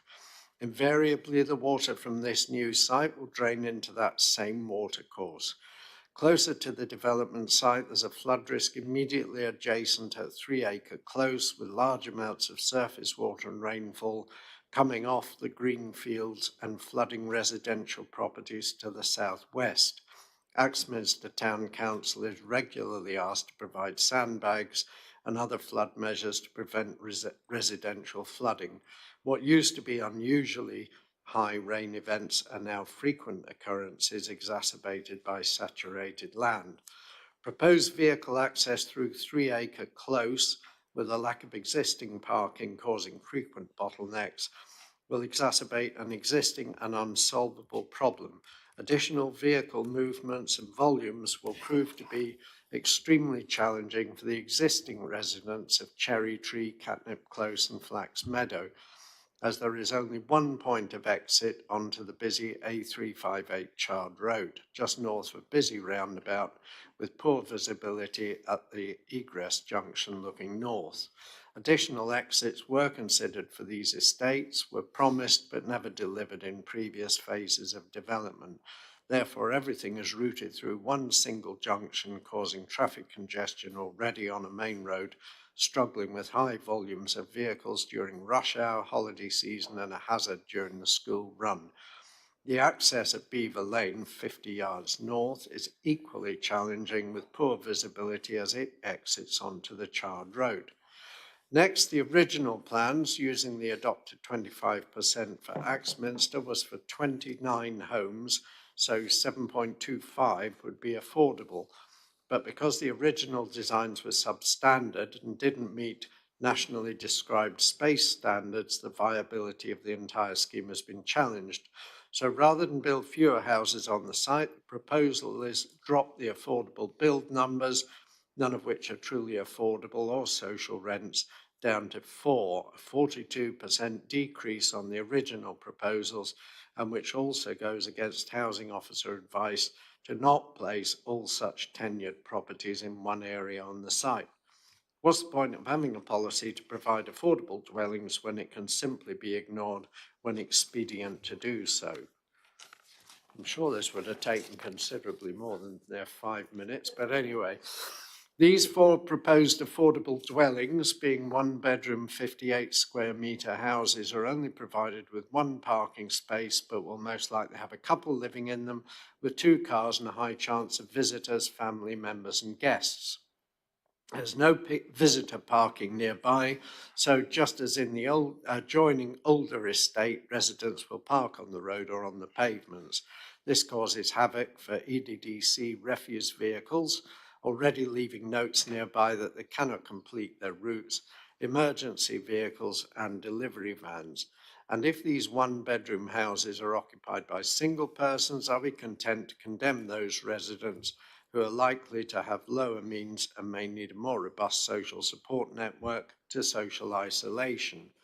There are 7 visitor spaces proposed for the entire site of 29 dwellings, but 3 of these are earmarked or set aside for the 3 executive dwellings, leaving 4 for the remaining 26 houses. Doesn't any resident at Baxminster deserve such an amenity regardless of their affluence? This simply creates a them and us situation already exacerbated by a separate entrance, larger gardens and selectively improved amenity. We see that nutrient neutrality mitigation is being proposed once again by the building of septic tanks, PTPs, packaged treatment plants, in an adjoining county rather than helping the River Axe at the point where development is planned, i.e. in Axminster. We both believe this to be a ludicrous approach to the problems caused by nutrient loading at the point that water enters the Axe locally. S106, what does Axminster gain from these new builds? The current proposed S106 conditions only require nutrient mitigation, but then they couldn't build without this, and a reduced number of affordable builds, but with no rental properties suggested. However, no play area facilities, no immediate amenity land, no bins, benches, notice boards and grit bins, no key essential infrastructure, which then falls to the local councils to provide when residents start getting angry about the lack of facilities on the new estate. We've seen this on Cloakham Lawns, Flaxmeadow, Dukes Way and most other new build estates nearby. So Axminster itself gains nothing but houses from the proposed development, but a third-party landowner in another county gets a lovely new septic tank or packaged treatment plant at our expense. The site plans, they would have had 5 minutes each, I suppose, so we could allow 10. Is anybody timing this? The site plans reveal that there are no pavements proposed within the estate, so immediately we are saying that those in wheelchairs, mobility scooters, parents with prams and pushchairs must step into the road to get to where they want to go. This is wholly and entirely unacceptable. Why must pedestrians play second fiddle to cars? Well, I can second that one. Each time estates like this are built out, we bemoan the lack of pavements after the event. Now is the perfect opportunity for the planning committee to say no unless developers build it as a matter of course rather than being compelled to as an afterthought or not doing so at all. Disability access for the 4 affordables is poor as the gardens are only accessible via steps, as are a great many of the other properties on the site. As a positive, we were both delighted to see the proposals for solar PV installation on every dwelling at the build stage. Overall, and we have to be blunt, we believe this is a poor quality development with homes barely above the national size standards and with the affordable units made as small as the developer can get away with. The development is designed purely for profit and not for people. There are lovely executive homes to the north with a unique discreet entrance, but with affordables shoved onto the estate at the bottom end just to tick a box and meet a quota, with little regard to social cohesion and integration, each with delightful views to the east across a slurry pit. Time and time again, we see plans like this put in front of office and the planning committee that should never even have got past the starting gate in terms of what they create in place-making terms. Residents are not simply numbers in a report. They deserve somewhere pleasant to live. East Devon is not an inner city or an industrial landscape. It is a green and open area. So why do we feel compelled to cram people into little boxes just so the developer can maximise their profit? Just because you can build in this manner doesn't mean you should. This for us is the very opposite of placemaking. Soulless, identikit builds delivered using every trick in the book to cash in on viability exceptions and housing number allocations and targets. This development, if approved as presented, will be a disaster for those who buy the houses here, a disaster for the existing residents of 3 Acre Close, Cherry Tree, Catnip Close and Flax Meadow. It will exacerbate tensions, we're on the last page, across the area, lead to resident conflict and endless SM posts, I think that's social media, about inadequate parking provision. It will likely cause surface water flooding downstream and downhill and will create a new estate with no heart, no soul and no amenity. I would urge committee to push this one back to the applicant and ask them to do better and think of people before pound signs. Axminster has been earmarked for an extra 1,400 houses in the nascent emerging new local plan. Saying no to this scheme today will not make one iota of difference, but will send a clear message to rapacious house builders that profit-driven development is not the way forward in Axminster or East Devon. Finally, the proposed officer condition 5A should read, no burning shall take place, full stop. This will then accord with condition 9 final sentence. Thank you. Do you regret asking to read that out now? No, I'm just over 10 minutes. Oh, well, okay. They got their 5 minutes each. I could have read faster, probably. Okay, so Simon, you're a ward member. I will probably just as well. comment in debate, so that's fine if that's okay. I do have a question though. Have we got any photos from 3 Acre Close? Because I think that's really important.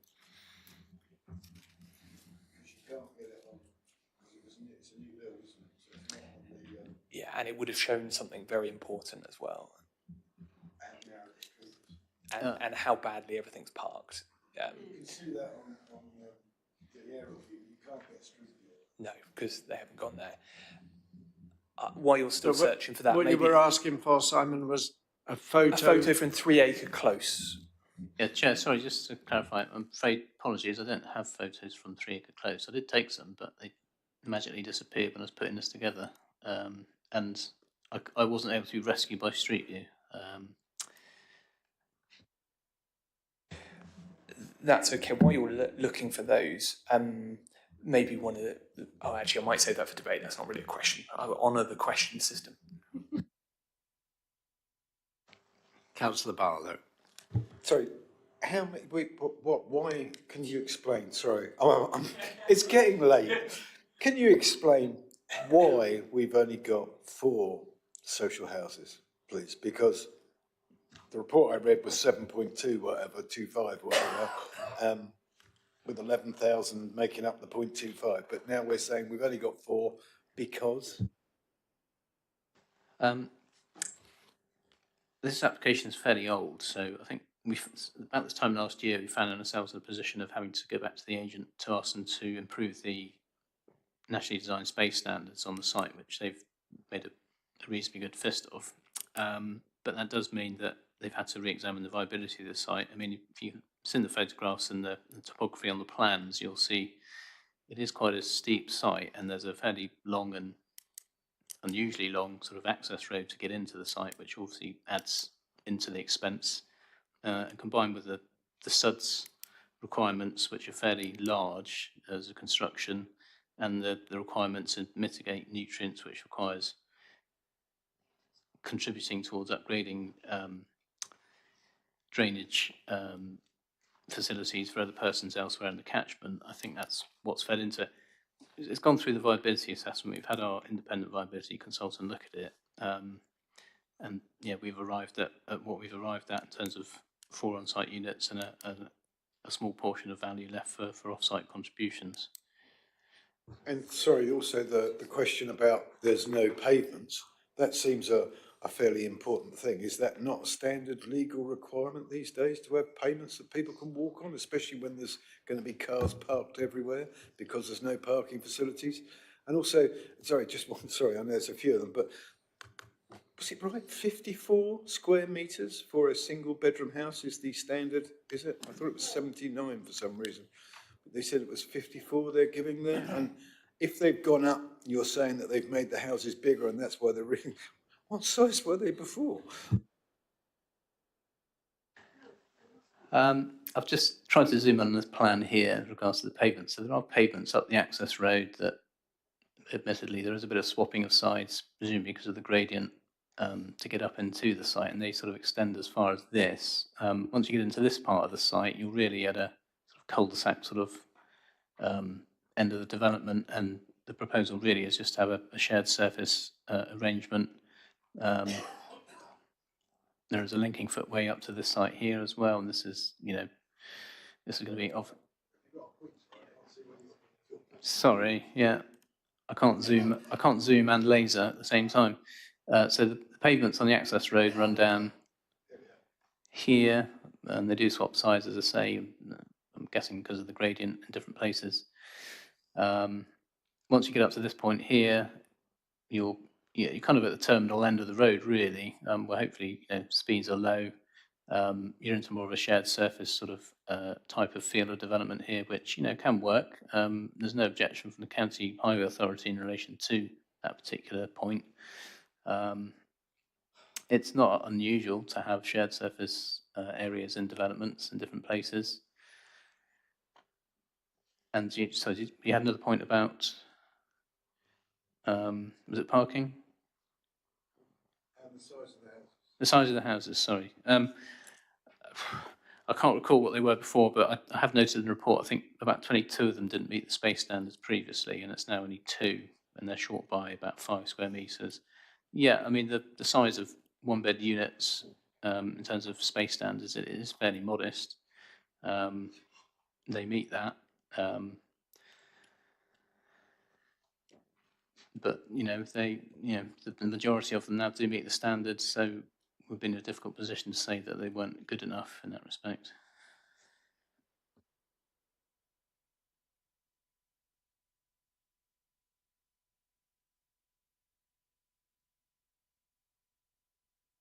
Okay, so, right. I've got Councillor Faithful next, and then Simon.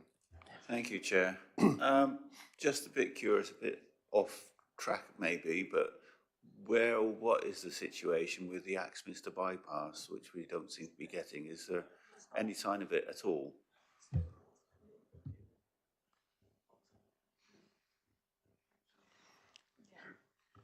Sorry, I'm trying to send messages to let people know I'm running late. No, there is no prospect at this time of the bypass coming forward. Especially not that side of Axminster either now. Am I right to ask my question, Chair? Yes. Sorry, can I ask officers? So I couldn't find any reference to some contextual work, which I hope Devon Highways might have done. I think Councillor Hayward made reference to it in the speech. There were originally 2 exits planned in, I believe, even consultation about the Flax Meadow estate, which is where I live, abutted to this, being 2 separate estates, having 2 separate exits. That never happened because that got refused. So we currently have 2 estates worth of traffic going in and out of one place, which is it's a rat run. Well, it's not rat run because it doesn't go anywhere else, but it's a cul-de-sac which takes a good 2 or 3 minutes to get out of and already has more traffic than it was designed to have.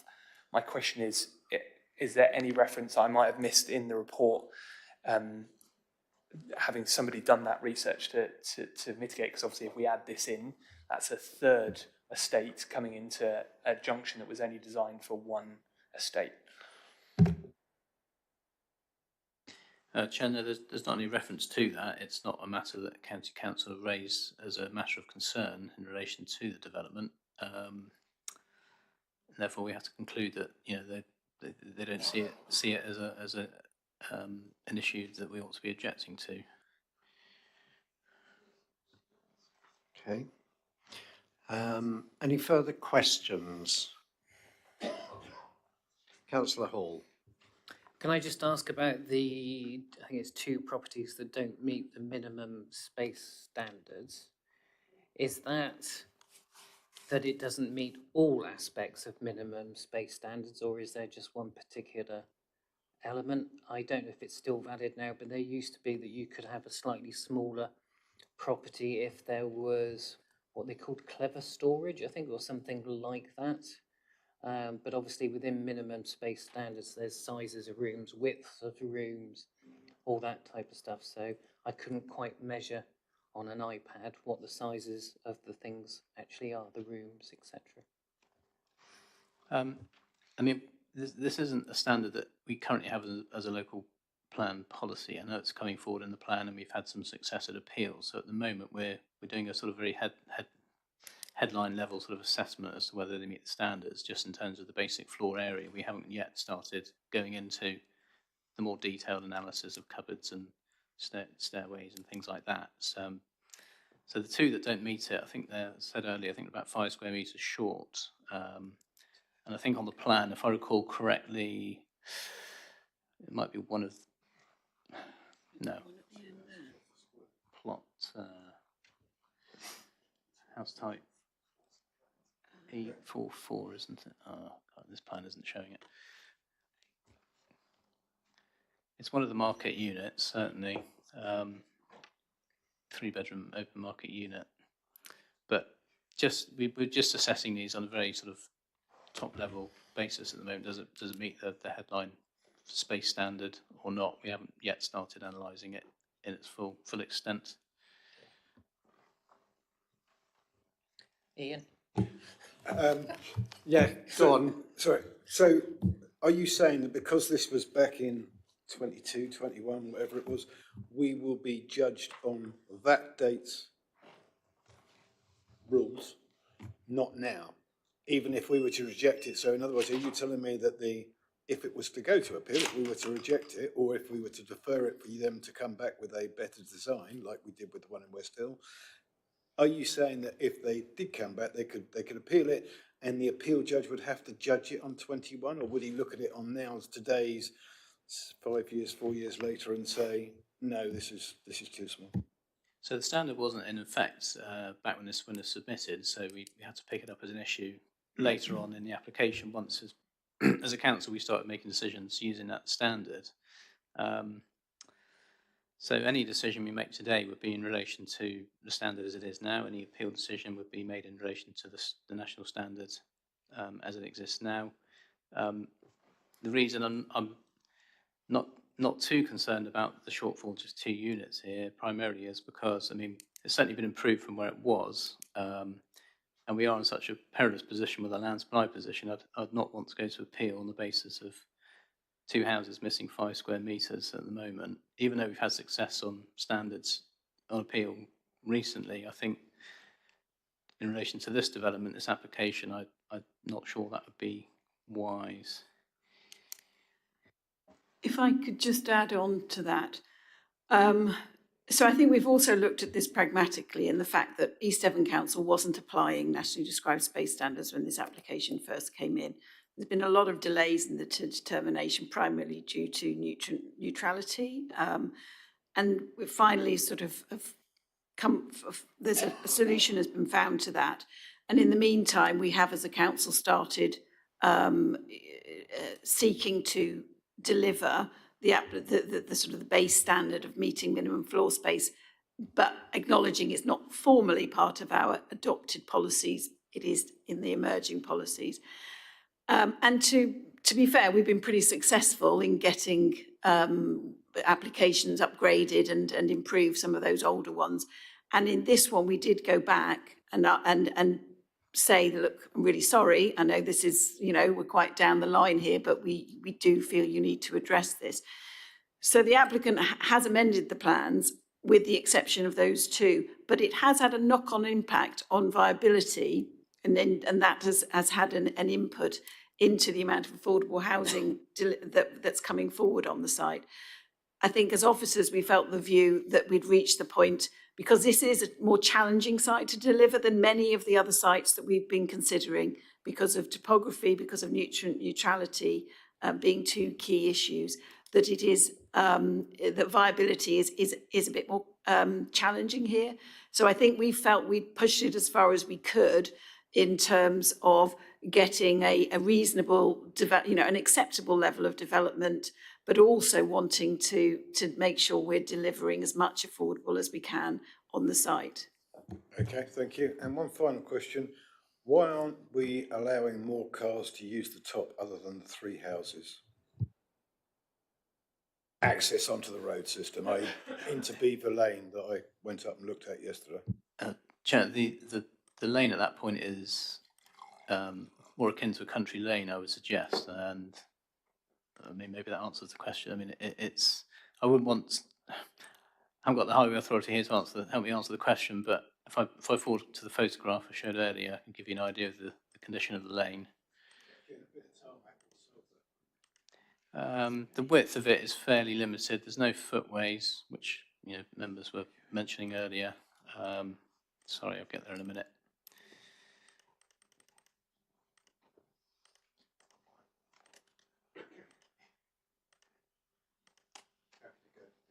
There we go.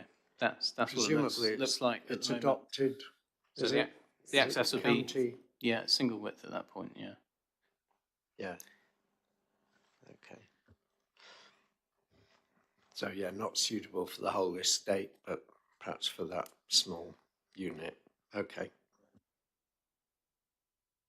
Councillor Faithful. I was just going to say about that bit. I mean, I'd wondered if you would think there's a need for at least enough space for two cars to pass up. Because when you're trying to pull out from those houses, will you be able to see, round the corner? So, I mean, to me, it's you can be having traffic jams whenever.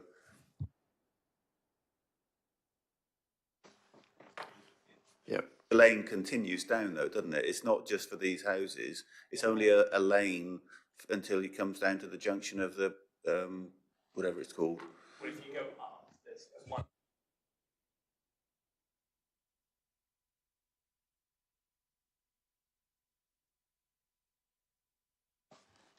Okay. So I think, just coming back on that, I think the issue is that it's a lightly traffic road, but it is a narrow road. It isn't a road we'd be wanting to see significant amount of traffic movements on, but the Highway Authority have taken the view that three houses accessing the road at that point, they haven't got any concerns in terms of highway safety.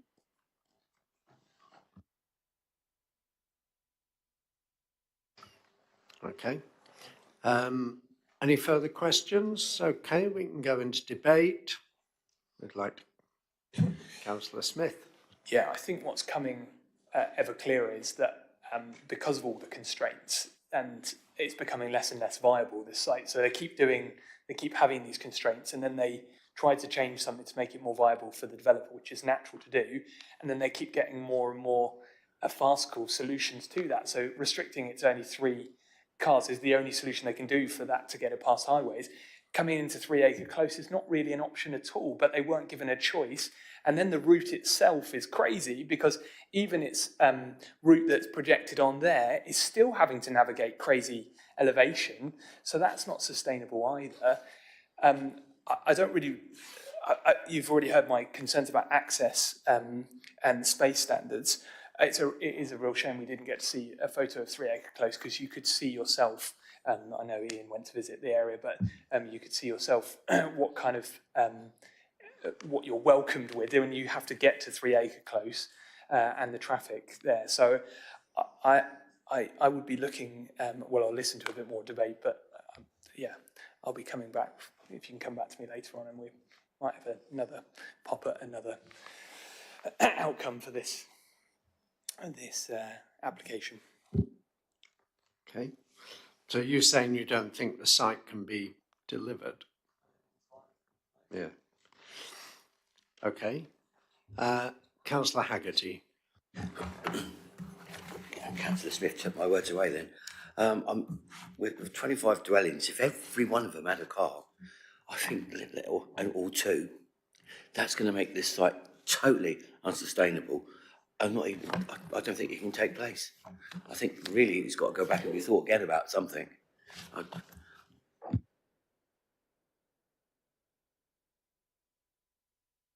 Okay, thank you. Councillor Barlow. Chair, can I just come back at this stage? Can I just confirm with you, Councillor Smith, because you have declared, as I understand it, an effects NRI in relation to this application on the basis that you live on a nearby estate, would it particularly affect you any more than anybody else? The neighbouring estate, yes, yeah. So But I live then, in you know, Flats Meadow Lane, which has from been what we're referenced. hearing now, we've got some concerns, certainly, you know, at the top table as to whether that may be looked upon as being prejudicial. I'll take your advice if you feel like I should. Ultimately, it's your decision, but if you do consider it's prejudicial, you've said your piece and that's fine. Oh, sure. Now, you should leave without taking part in the discussion and the vote and leave it to the rest of the members. Yeah, I'm more than happy if that's the legal advice you're giving in. I'm more than happy to do that. As I say, it is your choice ultimately, but Yeah. that'll No, probably be I the wanna safest option. Provide that clarity. I don't want to. Okay, well, great. if you want to give everybody a minute then before they continue on, because are we doing anything after this one, Chair, now? Yes, we do need to do the Yarkham one. Are you okay to wait outside and then we'll give you a shout? Thank you. But I think we'll probably defer. Well, we'll have a look at Broadcliff Station because I think Mrs. Ormsby thinks it needn't detain us very long because it is actually just a variation of the permission already granted, I think. Okay, so are we into debate now? Yeah, okay, fine. Okay, I saw 3 hands up. Oh, you had a question, Peter. Okay, let's have that first. I don't know if this is what is the situation? Has anyone got a clue about the situation? Well, the applicant probably. What this about improvements to the old lane from single track? Is there any way of widening that at all, rather than? I mean, you could completely change the whole access to the place.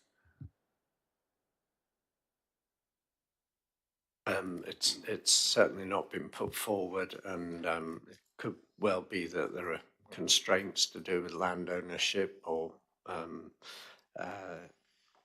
other constraints on actually widening that lane. I think that would have been looked into. Dell, Councillor Haggerty. I'm struggling with this on space. I think it's definitely one. My personal opinion would be to defer this and ask for it to go back and be thought about again, the same as we've done before. I'm given to understand from the developer that it has taken a long time for us to get to this stage, and I think if we were to go for deferral, they would probably be bringing forward an application for non-determination. So I think we need to make a decision today. With respect, Chair, it may have gone a long time, but if the application isn't right and sustainable, there's no point. No, well, indeed. Councillor Barlow. Thank you, Chair. We said earlier, when it gets to reserved matters, this is important and we need to spend the time and the detail on it.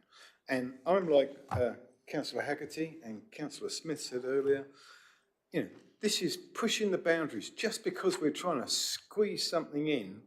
You know, yes, we need houses, but we need houses that people can be proud and can live in. And I'm sorry, but if it's 5 metres under, that's a double bed, 5 metres. And if you're going to take that away from a house, and that'll be 56 square metres, 54 square metres you're talking about, maybe that is the minimum.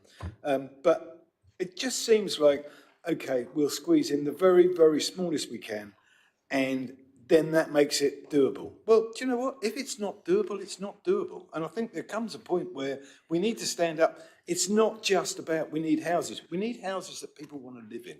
And if you can't live in it, and it's going to make everyone else's life miserable, there does come a point where I will not stand up for strategic planning and the government of trying to build houses. And this is going to be one of them. Unless you want to defer it, for them to go back and say, okay, we're going to put less in. There's only going to be one affordable house or two affordable houses, but at least the others are of a decent size. There is a couple of pavements. It's all very well saying it's open planned, you can walk around it, but you can't if there's then 20 cars parked all over it and you can't get in there. So I think we have a responsibility here. We've upset a lot of people today, but we've done it for the right reasons. But I don't think this actually is really ticking the boxes. Okay. I mean, there has been a lot of to and froing with officers already, and often by the time these things come to committee, the officers feel that between them and the developer, they have come up with the best solution, the optimal solution.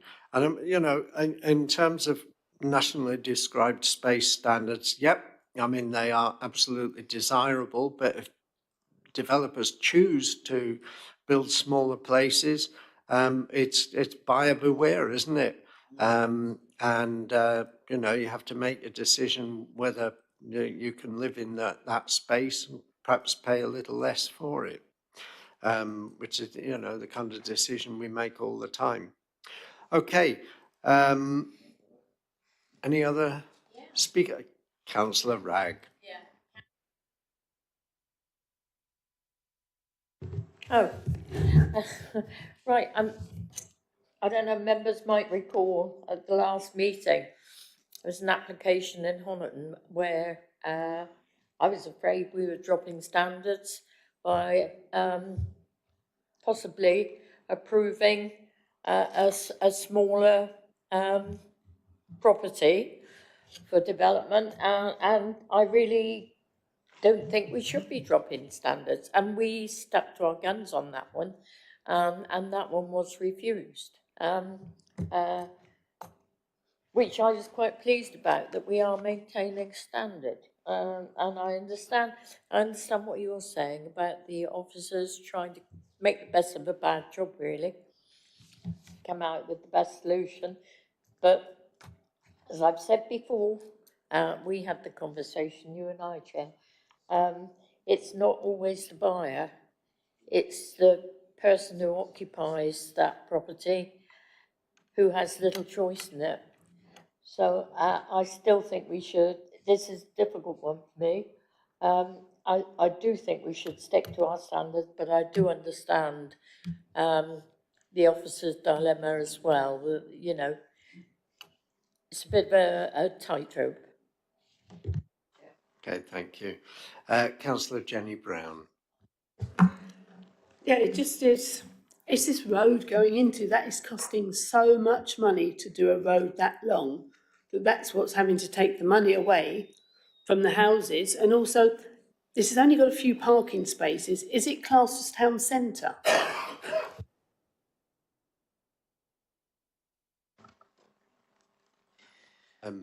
Chair, yeah, I mean, it meets the relevant parking standards in our policies. It's reasonably sustainably located to the town centre, and there's a discussion about cars, but those of us, you know, with reasonable fitness might be able to walk to the town from this location, and maybe the industrial estate if you worked up there. You know, it's a site that's in the allocation. You know, in principle, it should be okay. I'm looking at the design of the buildings, and yeah, two of the units sort of have a shortfall, but they do look like reasonably pleasing design properties and similar to other properties approved elsewhere in the district.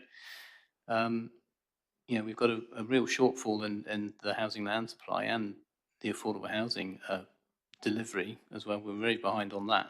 So balancing all those issues up, officers don't feel that the slight shortfall in the space standards really is sufficient to outweigh those other considerations.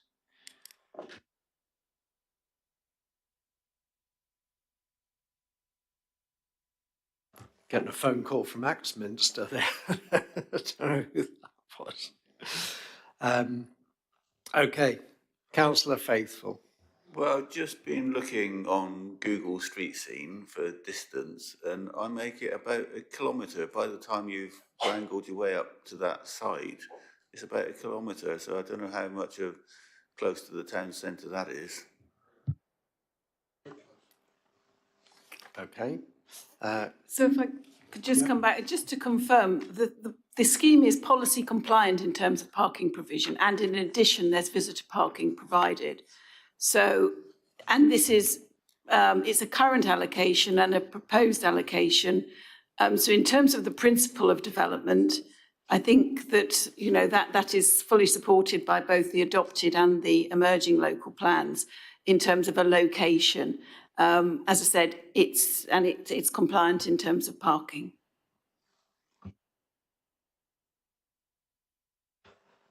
Okay. Councillor Haggerty. Thank you, Chair. I think we're going round in circles on this one. Can you get the cars in? Is there enough space? Do we want, we've got to do the local plan. Do we really want to confine people to prison cells, little tiny hutches, to live the rest of their lives in happiness here? I'm not convinced that's what this local plan is about. I'm not convinced, whoever the government are, if that's their plan, they've got to have so many houses. This isn't the standard that we do here. Like Councillor Ragg mentioned on the last meeting, it was, I think it was a one deck bungalow that fitted in somebody's garden. This isn't a lot better in my eyes. Personally, I'd be moving to refuse it. This is one I can't support, I'm afraid. I think there's only 2 that don't meet national space standards now. I think that's been the result of the toing and froing, that officers felt too many of them were below those. Colin, did you? Sorry, Chair. Sorry, Del. Yeah. Does that mean we've got excuse me, Colin. Okay, does that mean we've got to condemn 2 people to life in a prison cell? It doesn't matter whether it's 1. The whole estate counts. Every person counts, in my eyes. Could we, sorry, Chair, through you, but could we say to the officers, if you could get those up to that little 5 metres, you're not telling me they can't find 5 metres. If we can get them up to the minimum sizes, would the committee be happy then to say yes? Well, the agent is here. We could ask whether they would be able to ensure that all the homes conform to minimum space standards. It's getting late, yes. Okay. So I believe there are only 2 at the moment that are below national space standards. So I don't think there were actually, no. The developer has indicated a willingness to ensure that all of them, all 29, meet nationally described space standards. So, Councillor Hall. Well, I was going to say a couple of things, but I'm going to have to defer, I think, to Mrs. Ormsby here. If we're going to get these 2 houses up to at least minimum space standards, does that mean that we need to defer this to another meeting so that we've got those plans to look at? Because this is a full application, isn't it, rather than outline? Yes, unfortunately, I think if that was, yes, we would need to get a revised layout, revised house types in. So I think probably what it would be useful for the applicant to understand is this the only issue? And you know, our members, if that happens, I mean, I would imagine that hopefully could be done reasonably quickly. That I think the applicant might want the comfort of knowing that there are no other, assuming there's no knock-on effect, other issues arising from it, which I think is unlikely. Are members satisfied on all other matters, I think would be useful for the applicant to understand. Okay, we can't delegate that or anything, can we? Well, yes, actually, Yes, that's a good suggestion. So the members could resolve to approve it subject to all of the houses meeting nationally described space standards and revised plans to be agreed with yourself, through myself and the chair. Yes, that would be a... And the ward members? Yes. We need to include them. Good luck with well, that. yes, but we would just be agreeing the matter relating to the increase in Yes. in sizes, yeah. Well, they would have to understand that committee were otherwise satisfied. Okay, so we could do that in the interest of making a decision and not having to bring it back to committee. Councillor Gazard. Oh, yeah, can I move that, Chair, in light of what the developer has said, that he's prepared to bring these two up to the regular standard, that we approve and give delegated authority to Wendy and yourself and also the board members. Okay. Do we have a seconder for that? Yeah. Councillor Haggerty. Okay. In that case, yeah, Councillor. Just before, I would like to also put in the standard conditions of the water butts, which I know is annoying. I know they've got solar panels already, but again, this flooding was another one of the issues that the members for Axminster were concerned about. And again, the access to it, is there anything that we can do about the access in Acre Close that, again, I don't want to go on about, I know everyone's tired, I know it's the end of the day, but, you know, double yellow lines or something like that so that there isn't any parking on the road so people can actually get in and out of their cul-de-sac. You probably can't, but anyway, yeah, I don't think we can do any better than that. Okay. Yeah, I think the access probably is what it is, but unfortunately it does have to go through another estate. Okay, with that in mind then, we'll go to a vote. All those in favour? Oh, thank you. We'll do the appropriate assessment first because that's always easy, isn't it? We'll adopt the appropriate assessment. Those in favour? Okay, that's carried. And then the resolution to approve subject to those conditions and that caveat that we'll bring it back to delegation. Okay, all in favour? 1, 2, 3, 4, 5, 6, 7, 8. And against? And abstaining? 1. Yeah. Okay. We'll go straight on to the land of James Lane, Yarkham, because the applicant has been waiting a very long time to get to this one. I think there may be an objector as well. So,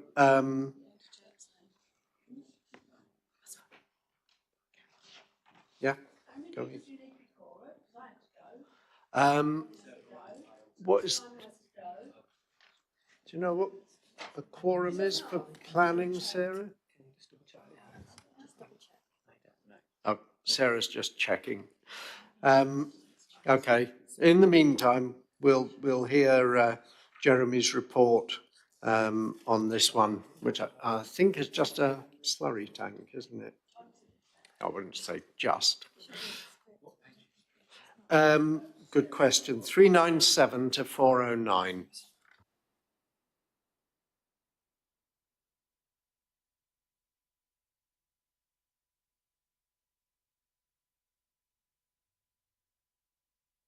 Thank you, Chair. This is an application for a slurry store, very simply, which follows a design fairly typical of a slurry store. There's a bit of cut and fill proposed. Don't know where the site plan's gone, apologies. This is right out in the eastern part of our district, almost before you cross the boundary into the neighbouring county, going up towards Chard direction. There is an existing slurry store on the site to the north here. I think it's running backwards. Proposal is just to put it into the fields, between the access into the field and the existing slurry store here.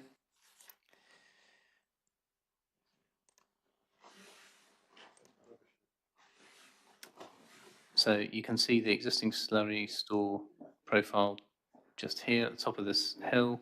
Proposal is to construct an additional slurry store in the foreground here. And these are the views looking west towards Yarcombe.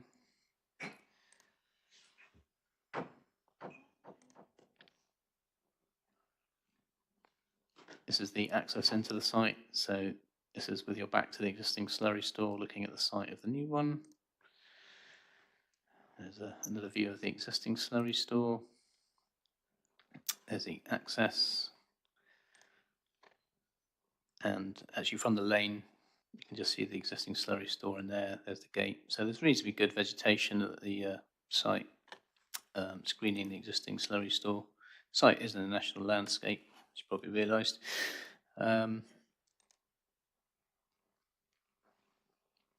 This is a view looking back at the site, which is up in this location here. You'll get a closer view of it in a moment, I think. So if I try and zoom in, if you look at this corner here, you can see a bit of a kink in that grass there. That's where the existing slurry store is, just for reference. You can just make it out. So the proposed new slurry store would go in here. I think the application's here because of concerns of the ward member, which I think relate to pollution matters. Obviously, I think there may have been some history with the site in terms of the farm having some pollution incidents, and this proposal is to sort of formalise a more reliable means of storing slurry. Natural England are involved in terms of this being funded by the slurry infrastructure grants. So they are naturally sort of supporting the proposal as it would improve water quality in the catchment. There is a bit of concern from a landscape point of view that the toe of the slurry store might slightly impinge on that roadside hedgerow here. If you look at the layout, I can go back to it. You can see it, the toe of it comes quite close to the lane. However, there are some proposed landscaping proposals on the exposed side of the slurry store, and there are planning conditions proposed to secure a tree protection plan and landscaping scheme. And as members can see in some of the further views I just showed you of the site, it's actually quite hard to make out because it's flat on the sort of the top of that scarp there. So the application is recommended for approval, subject to the conditions in the report. Okay, thank you. So we have an objector, Paul Beranek. If you'd like to come up to the podium and speak on this application.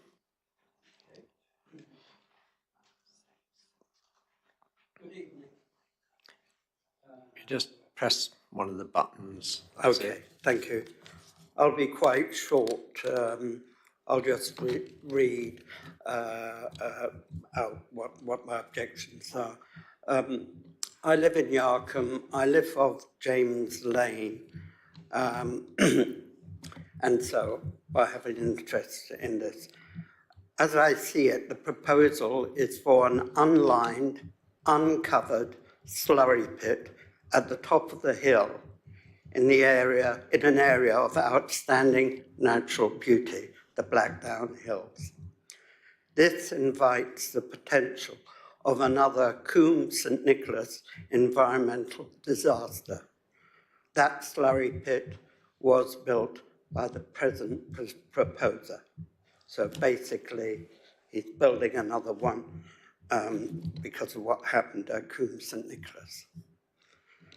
A more acceptable solution might be to site the slurry pit at the bottom of the field behind the dilapidated and unused barns.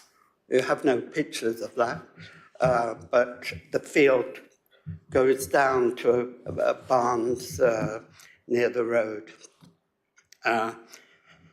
Amongst other things, there would be easier access and would obviate the present problems on James Lane. If you go up James Lane these days, it's like going up a slurry pit.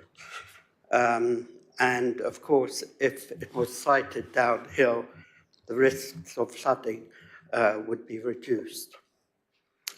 I assume, and I've heard this word quite a lot today, NIMBY comes to the mind of the proposer. He doesn't want it near his farm. The proposer has a history and is apparently a law unto himself. The present slurry pit, erected in 2007, disregarded the planning permission. It should have been built further down the hill. There has been no attempt at landscaping. See the original plans if you have them.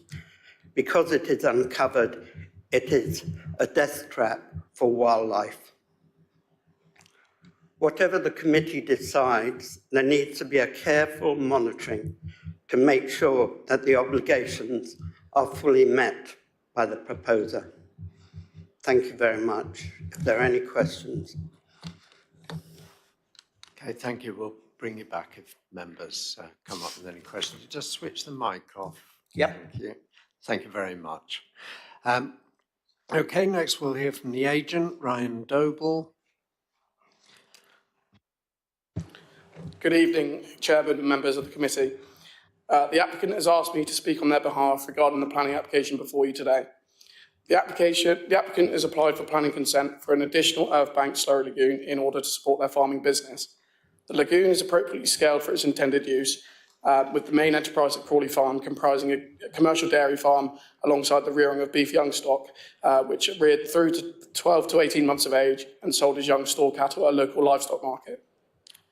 At present, there is not sufficient slurry storage at Crawley Farm in order to provide 6 months storage throughout the winter months. Inadequate storage currently leads to non-optimal spreading of manures, conflicting against the reduction and provision of agricultural diffuse pollution regulations of 2018, commonly known as the Farming Rules for Water.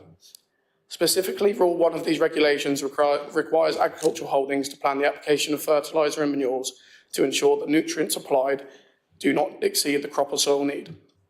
Historically, many livestock holdings have applied slurry and manure during the autumn and winter months to ensure sufficient storage capacity. However, it is widely published that very few crops have a nutrient need during this time. Should approval be granted, the overall project will result in improved business resilience and efficiency, as well as wider environmental benefits to water quality on the holding and beyond. The proposal will ensure overwinter slurry storage will be increased to ensure compliance with the Water Resources Regulations of 2010, commonly known as the SAFIT regs, as well as the Farming Rules for Water. We therefore deem the policy D7 for agricultural development is adequately demonstrated in this application. Concern has been raised with regards to landscape and visual impact at the site. However, the proposed development is situated to the southwest of the existing satellite lagoon, which is not a prominent feature within the landscape. The proposal would also not be a prominent feature, as it is likely to blend in well with the backdrop of field and trees, with the applicant having commissioned and submitted a topographical survey confirming sufficient space for the proposal with regards to the existing hedges and trees. The applicant is agreeable to the recommending conditions of a landscaping scheme to be carried out in the first planting season after commencement of the development. We consider the application meets planning policies for the reasons set out in the officer's report. We trust that you are therefore able to approve the application before you today. Thank you for your time. Okay, thank you. Right. Any questions, Councillor Barlow? Question. to the agent, if I can. Why are you building it there then and not next to the farm?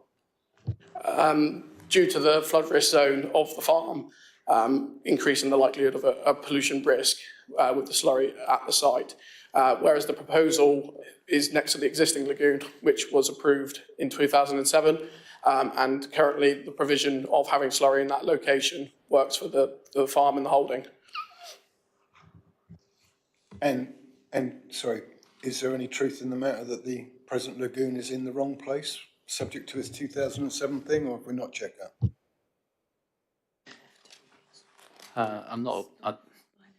Yeah, I mean, if it's been there for more than 4 years, it'd be lawful by now. It's not a question I've looked into. I'm afraid it's not a case I'm dealing with. So I don't know. But in reference to what the agent's just saying, I don't know if you can see on the front of the report where the map is at the top. You can see Crawley Farm just to the north, and all the buildings are aligned sort of down. There's a watercourse that sort of runs down inside the A30 there, or A3. I can't remember which road it is. So the farm does sort of lie in a flood risk area, so that is why it's probably not suitable to site it over there. Okay, thank you. Councillor Gazard. Thank you, Chair. Yeah, question to the agent. Could you just explain to me why you're going for an open one rather than one that is closed with a top on, please? As part of the consultation process with the planning officer and with the proposal being funded through the slurry infrastructure grant, there will be a cover on the on the lagoon if deemed approvable. Yeah, it does. Yeah, it does say there will be a cover on it. That is just a little comment there. Eileen, no, okay. Councillor Faithful. I don't know if the agent could explain why so much slurry. I don't know, is it indoor cows or something, or automatic system, or why? I mean, when I was farming before, we had a lot more dry manure rather than the large volume of slurry that you seem to be having these days. Yeah, so the dairy is an indoor dairy, so the volume of slurry will be produced all year round as opposed to seasonal.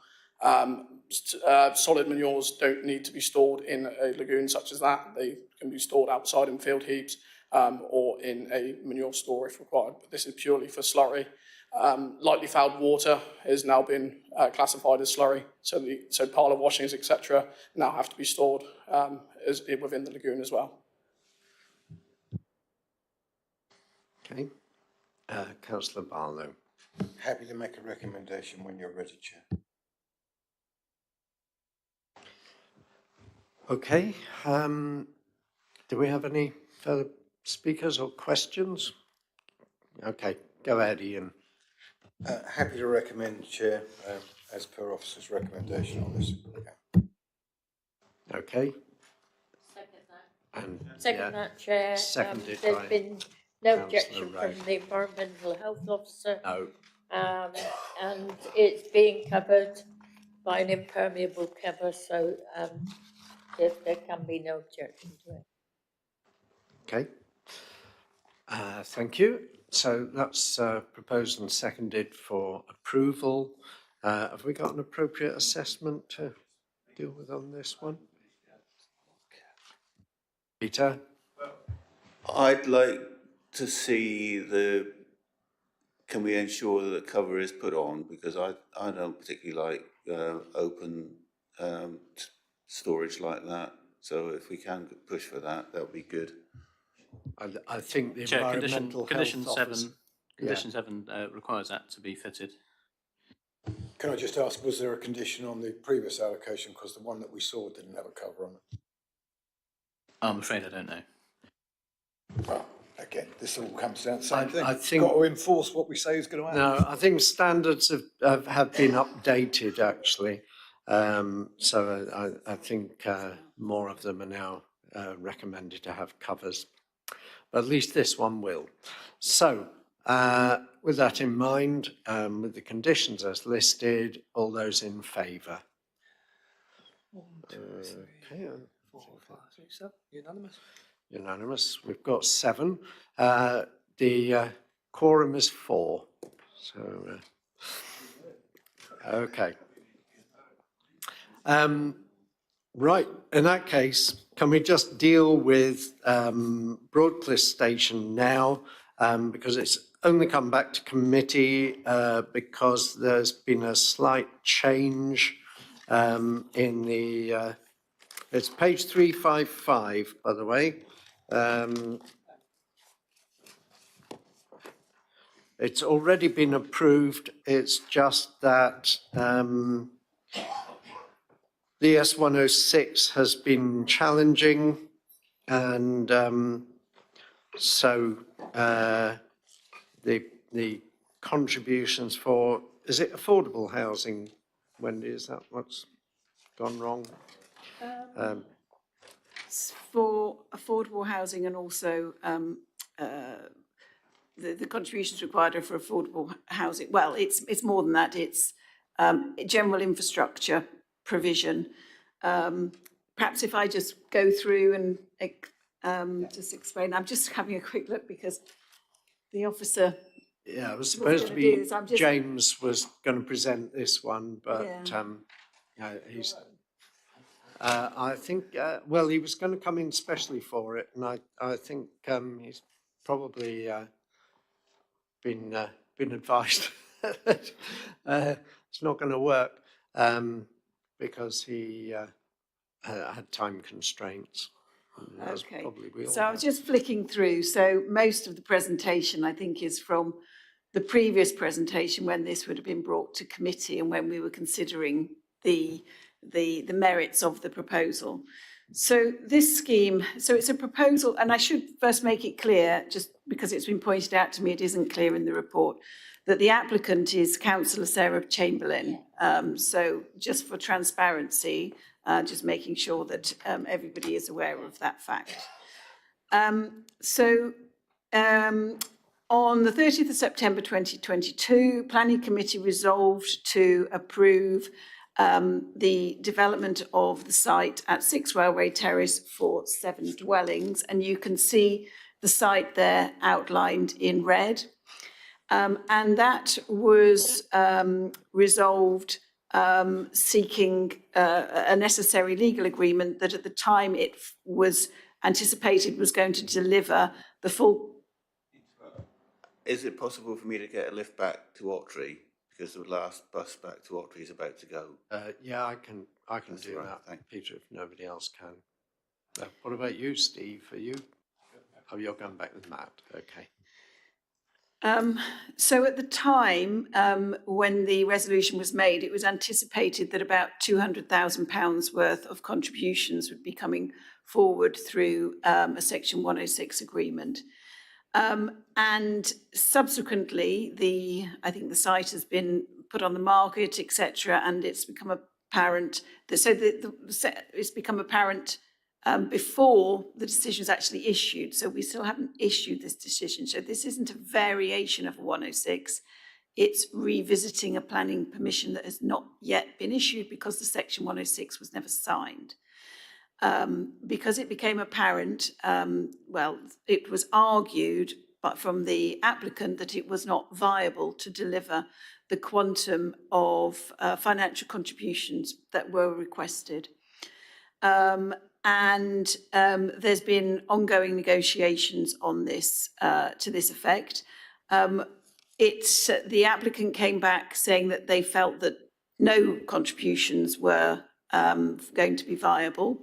And a viability assessment was then submitted to seek to demonstrate that. We've used an independent viability assessor to look at that, and it has concluded that there is capacity for a payment. So a headline sum of £72,000 was agreed as being something that could be secured from the scheme without compromising its viability. And that would provide for appropriate contributions towards off-site affordable housing and habitat mitigation. However, the council's evidence had also identified that an additional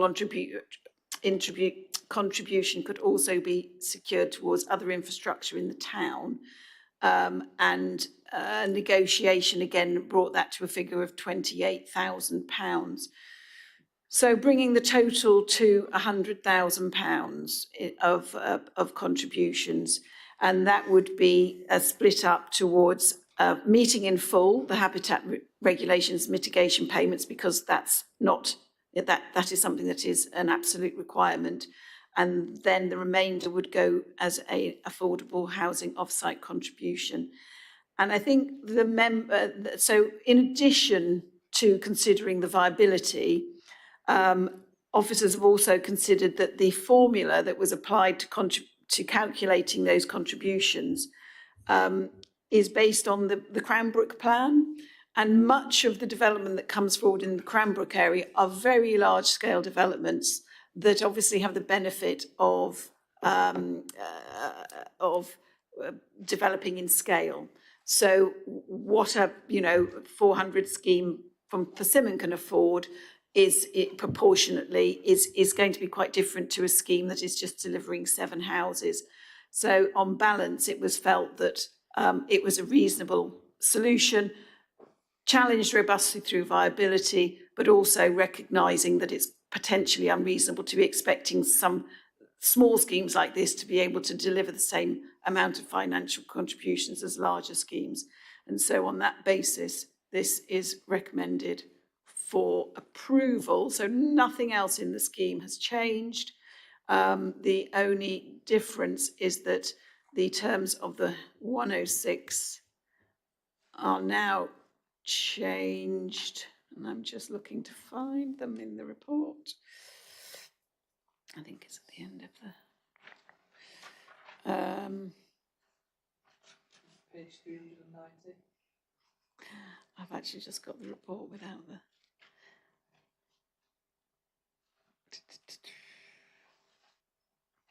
scroll too quickly.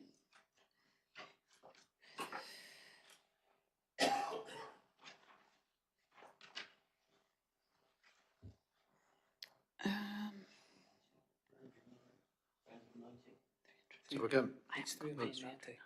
we're looking for the recommendations. Mine hasn't got page numbers. Has it not? No, because I was looking at the individual. Probably easiest to go to the very end and work backwards then. Is it right? It is at the right at the very bottom. I think it only goes to 409. So. No, hang on. If it's right at the bottom, I can. Okay.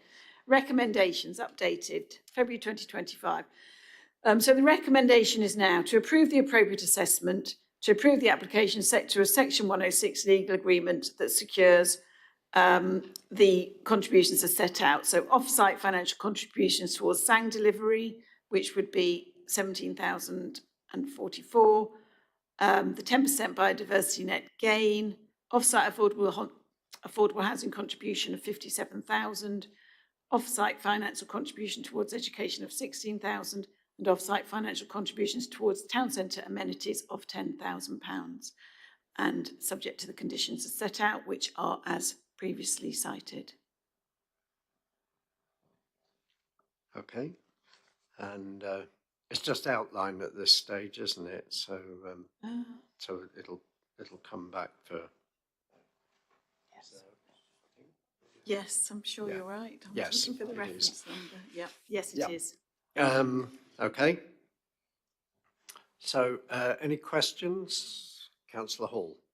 It's just a point to make, really, and I know it doesn't matter at the moment because this is outline, but when it comes to reserve matters, the text of this report and the submitted plans show house number 7 as detached, whereas the proposed block plan in the transport statement shows it as being attached to the existing dwellings.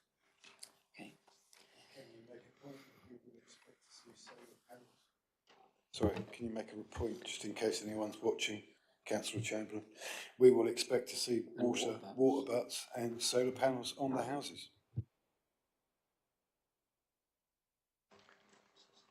Okay. Otherwise, happy to make a recommendation when you're good and ready, Chair. Okay, I think we're all good and ready, Ian. Del? Sorry. Sorry, Chair, I was just about to make a recommendation. You can second if you like, because I'm assuming it was for approval, Ian. Yes, it was to approve, Chair. I think this has been through in 22 or 23 before my time. So at the end of the day, this has passed, and for consistency, we are just merely changing, yes, to make sure. And we can't call this developer greedy, can we? Because that would be very wrong of us. Just one quick question. Has the viability been assessed by a suitably qualified officer or, yeah? Yes, and as a consequence, the contributions went up from 0 to 100,000. Okay.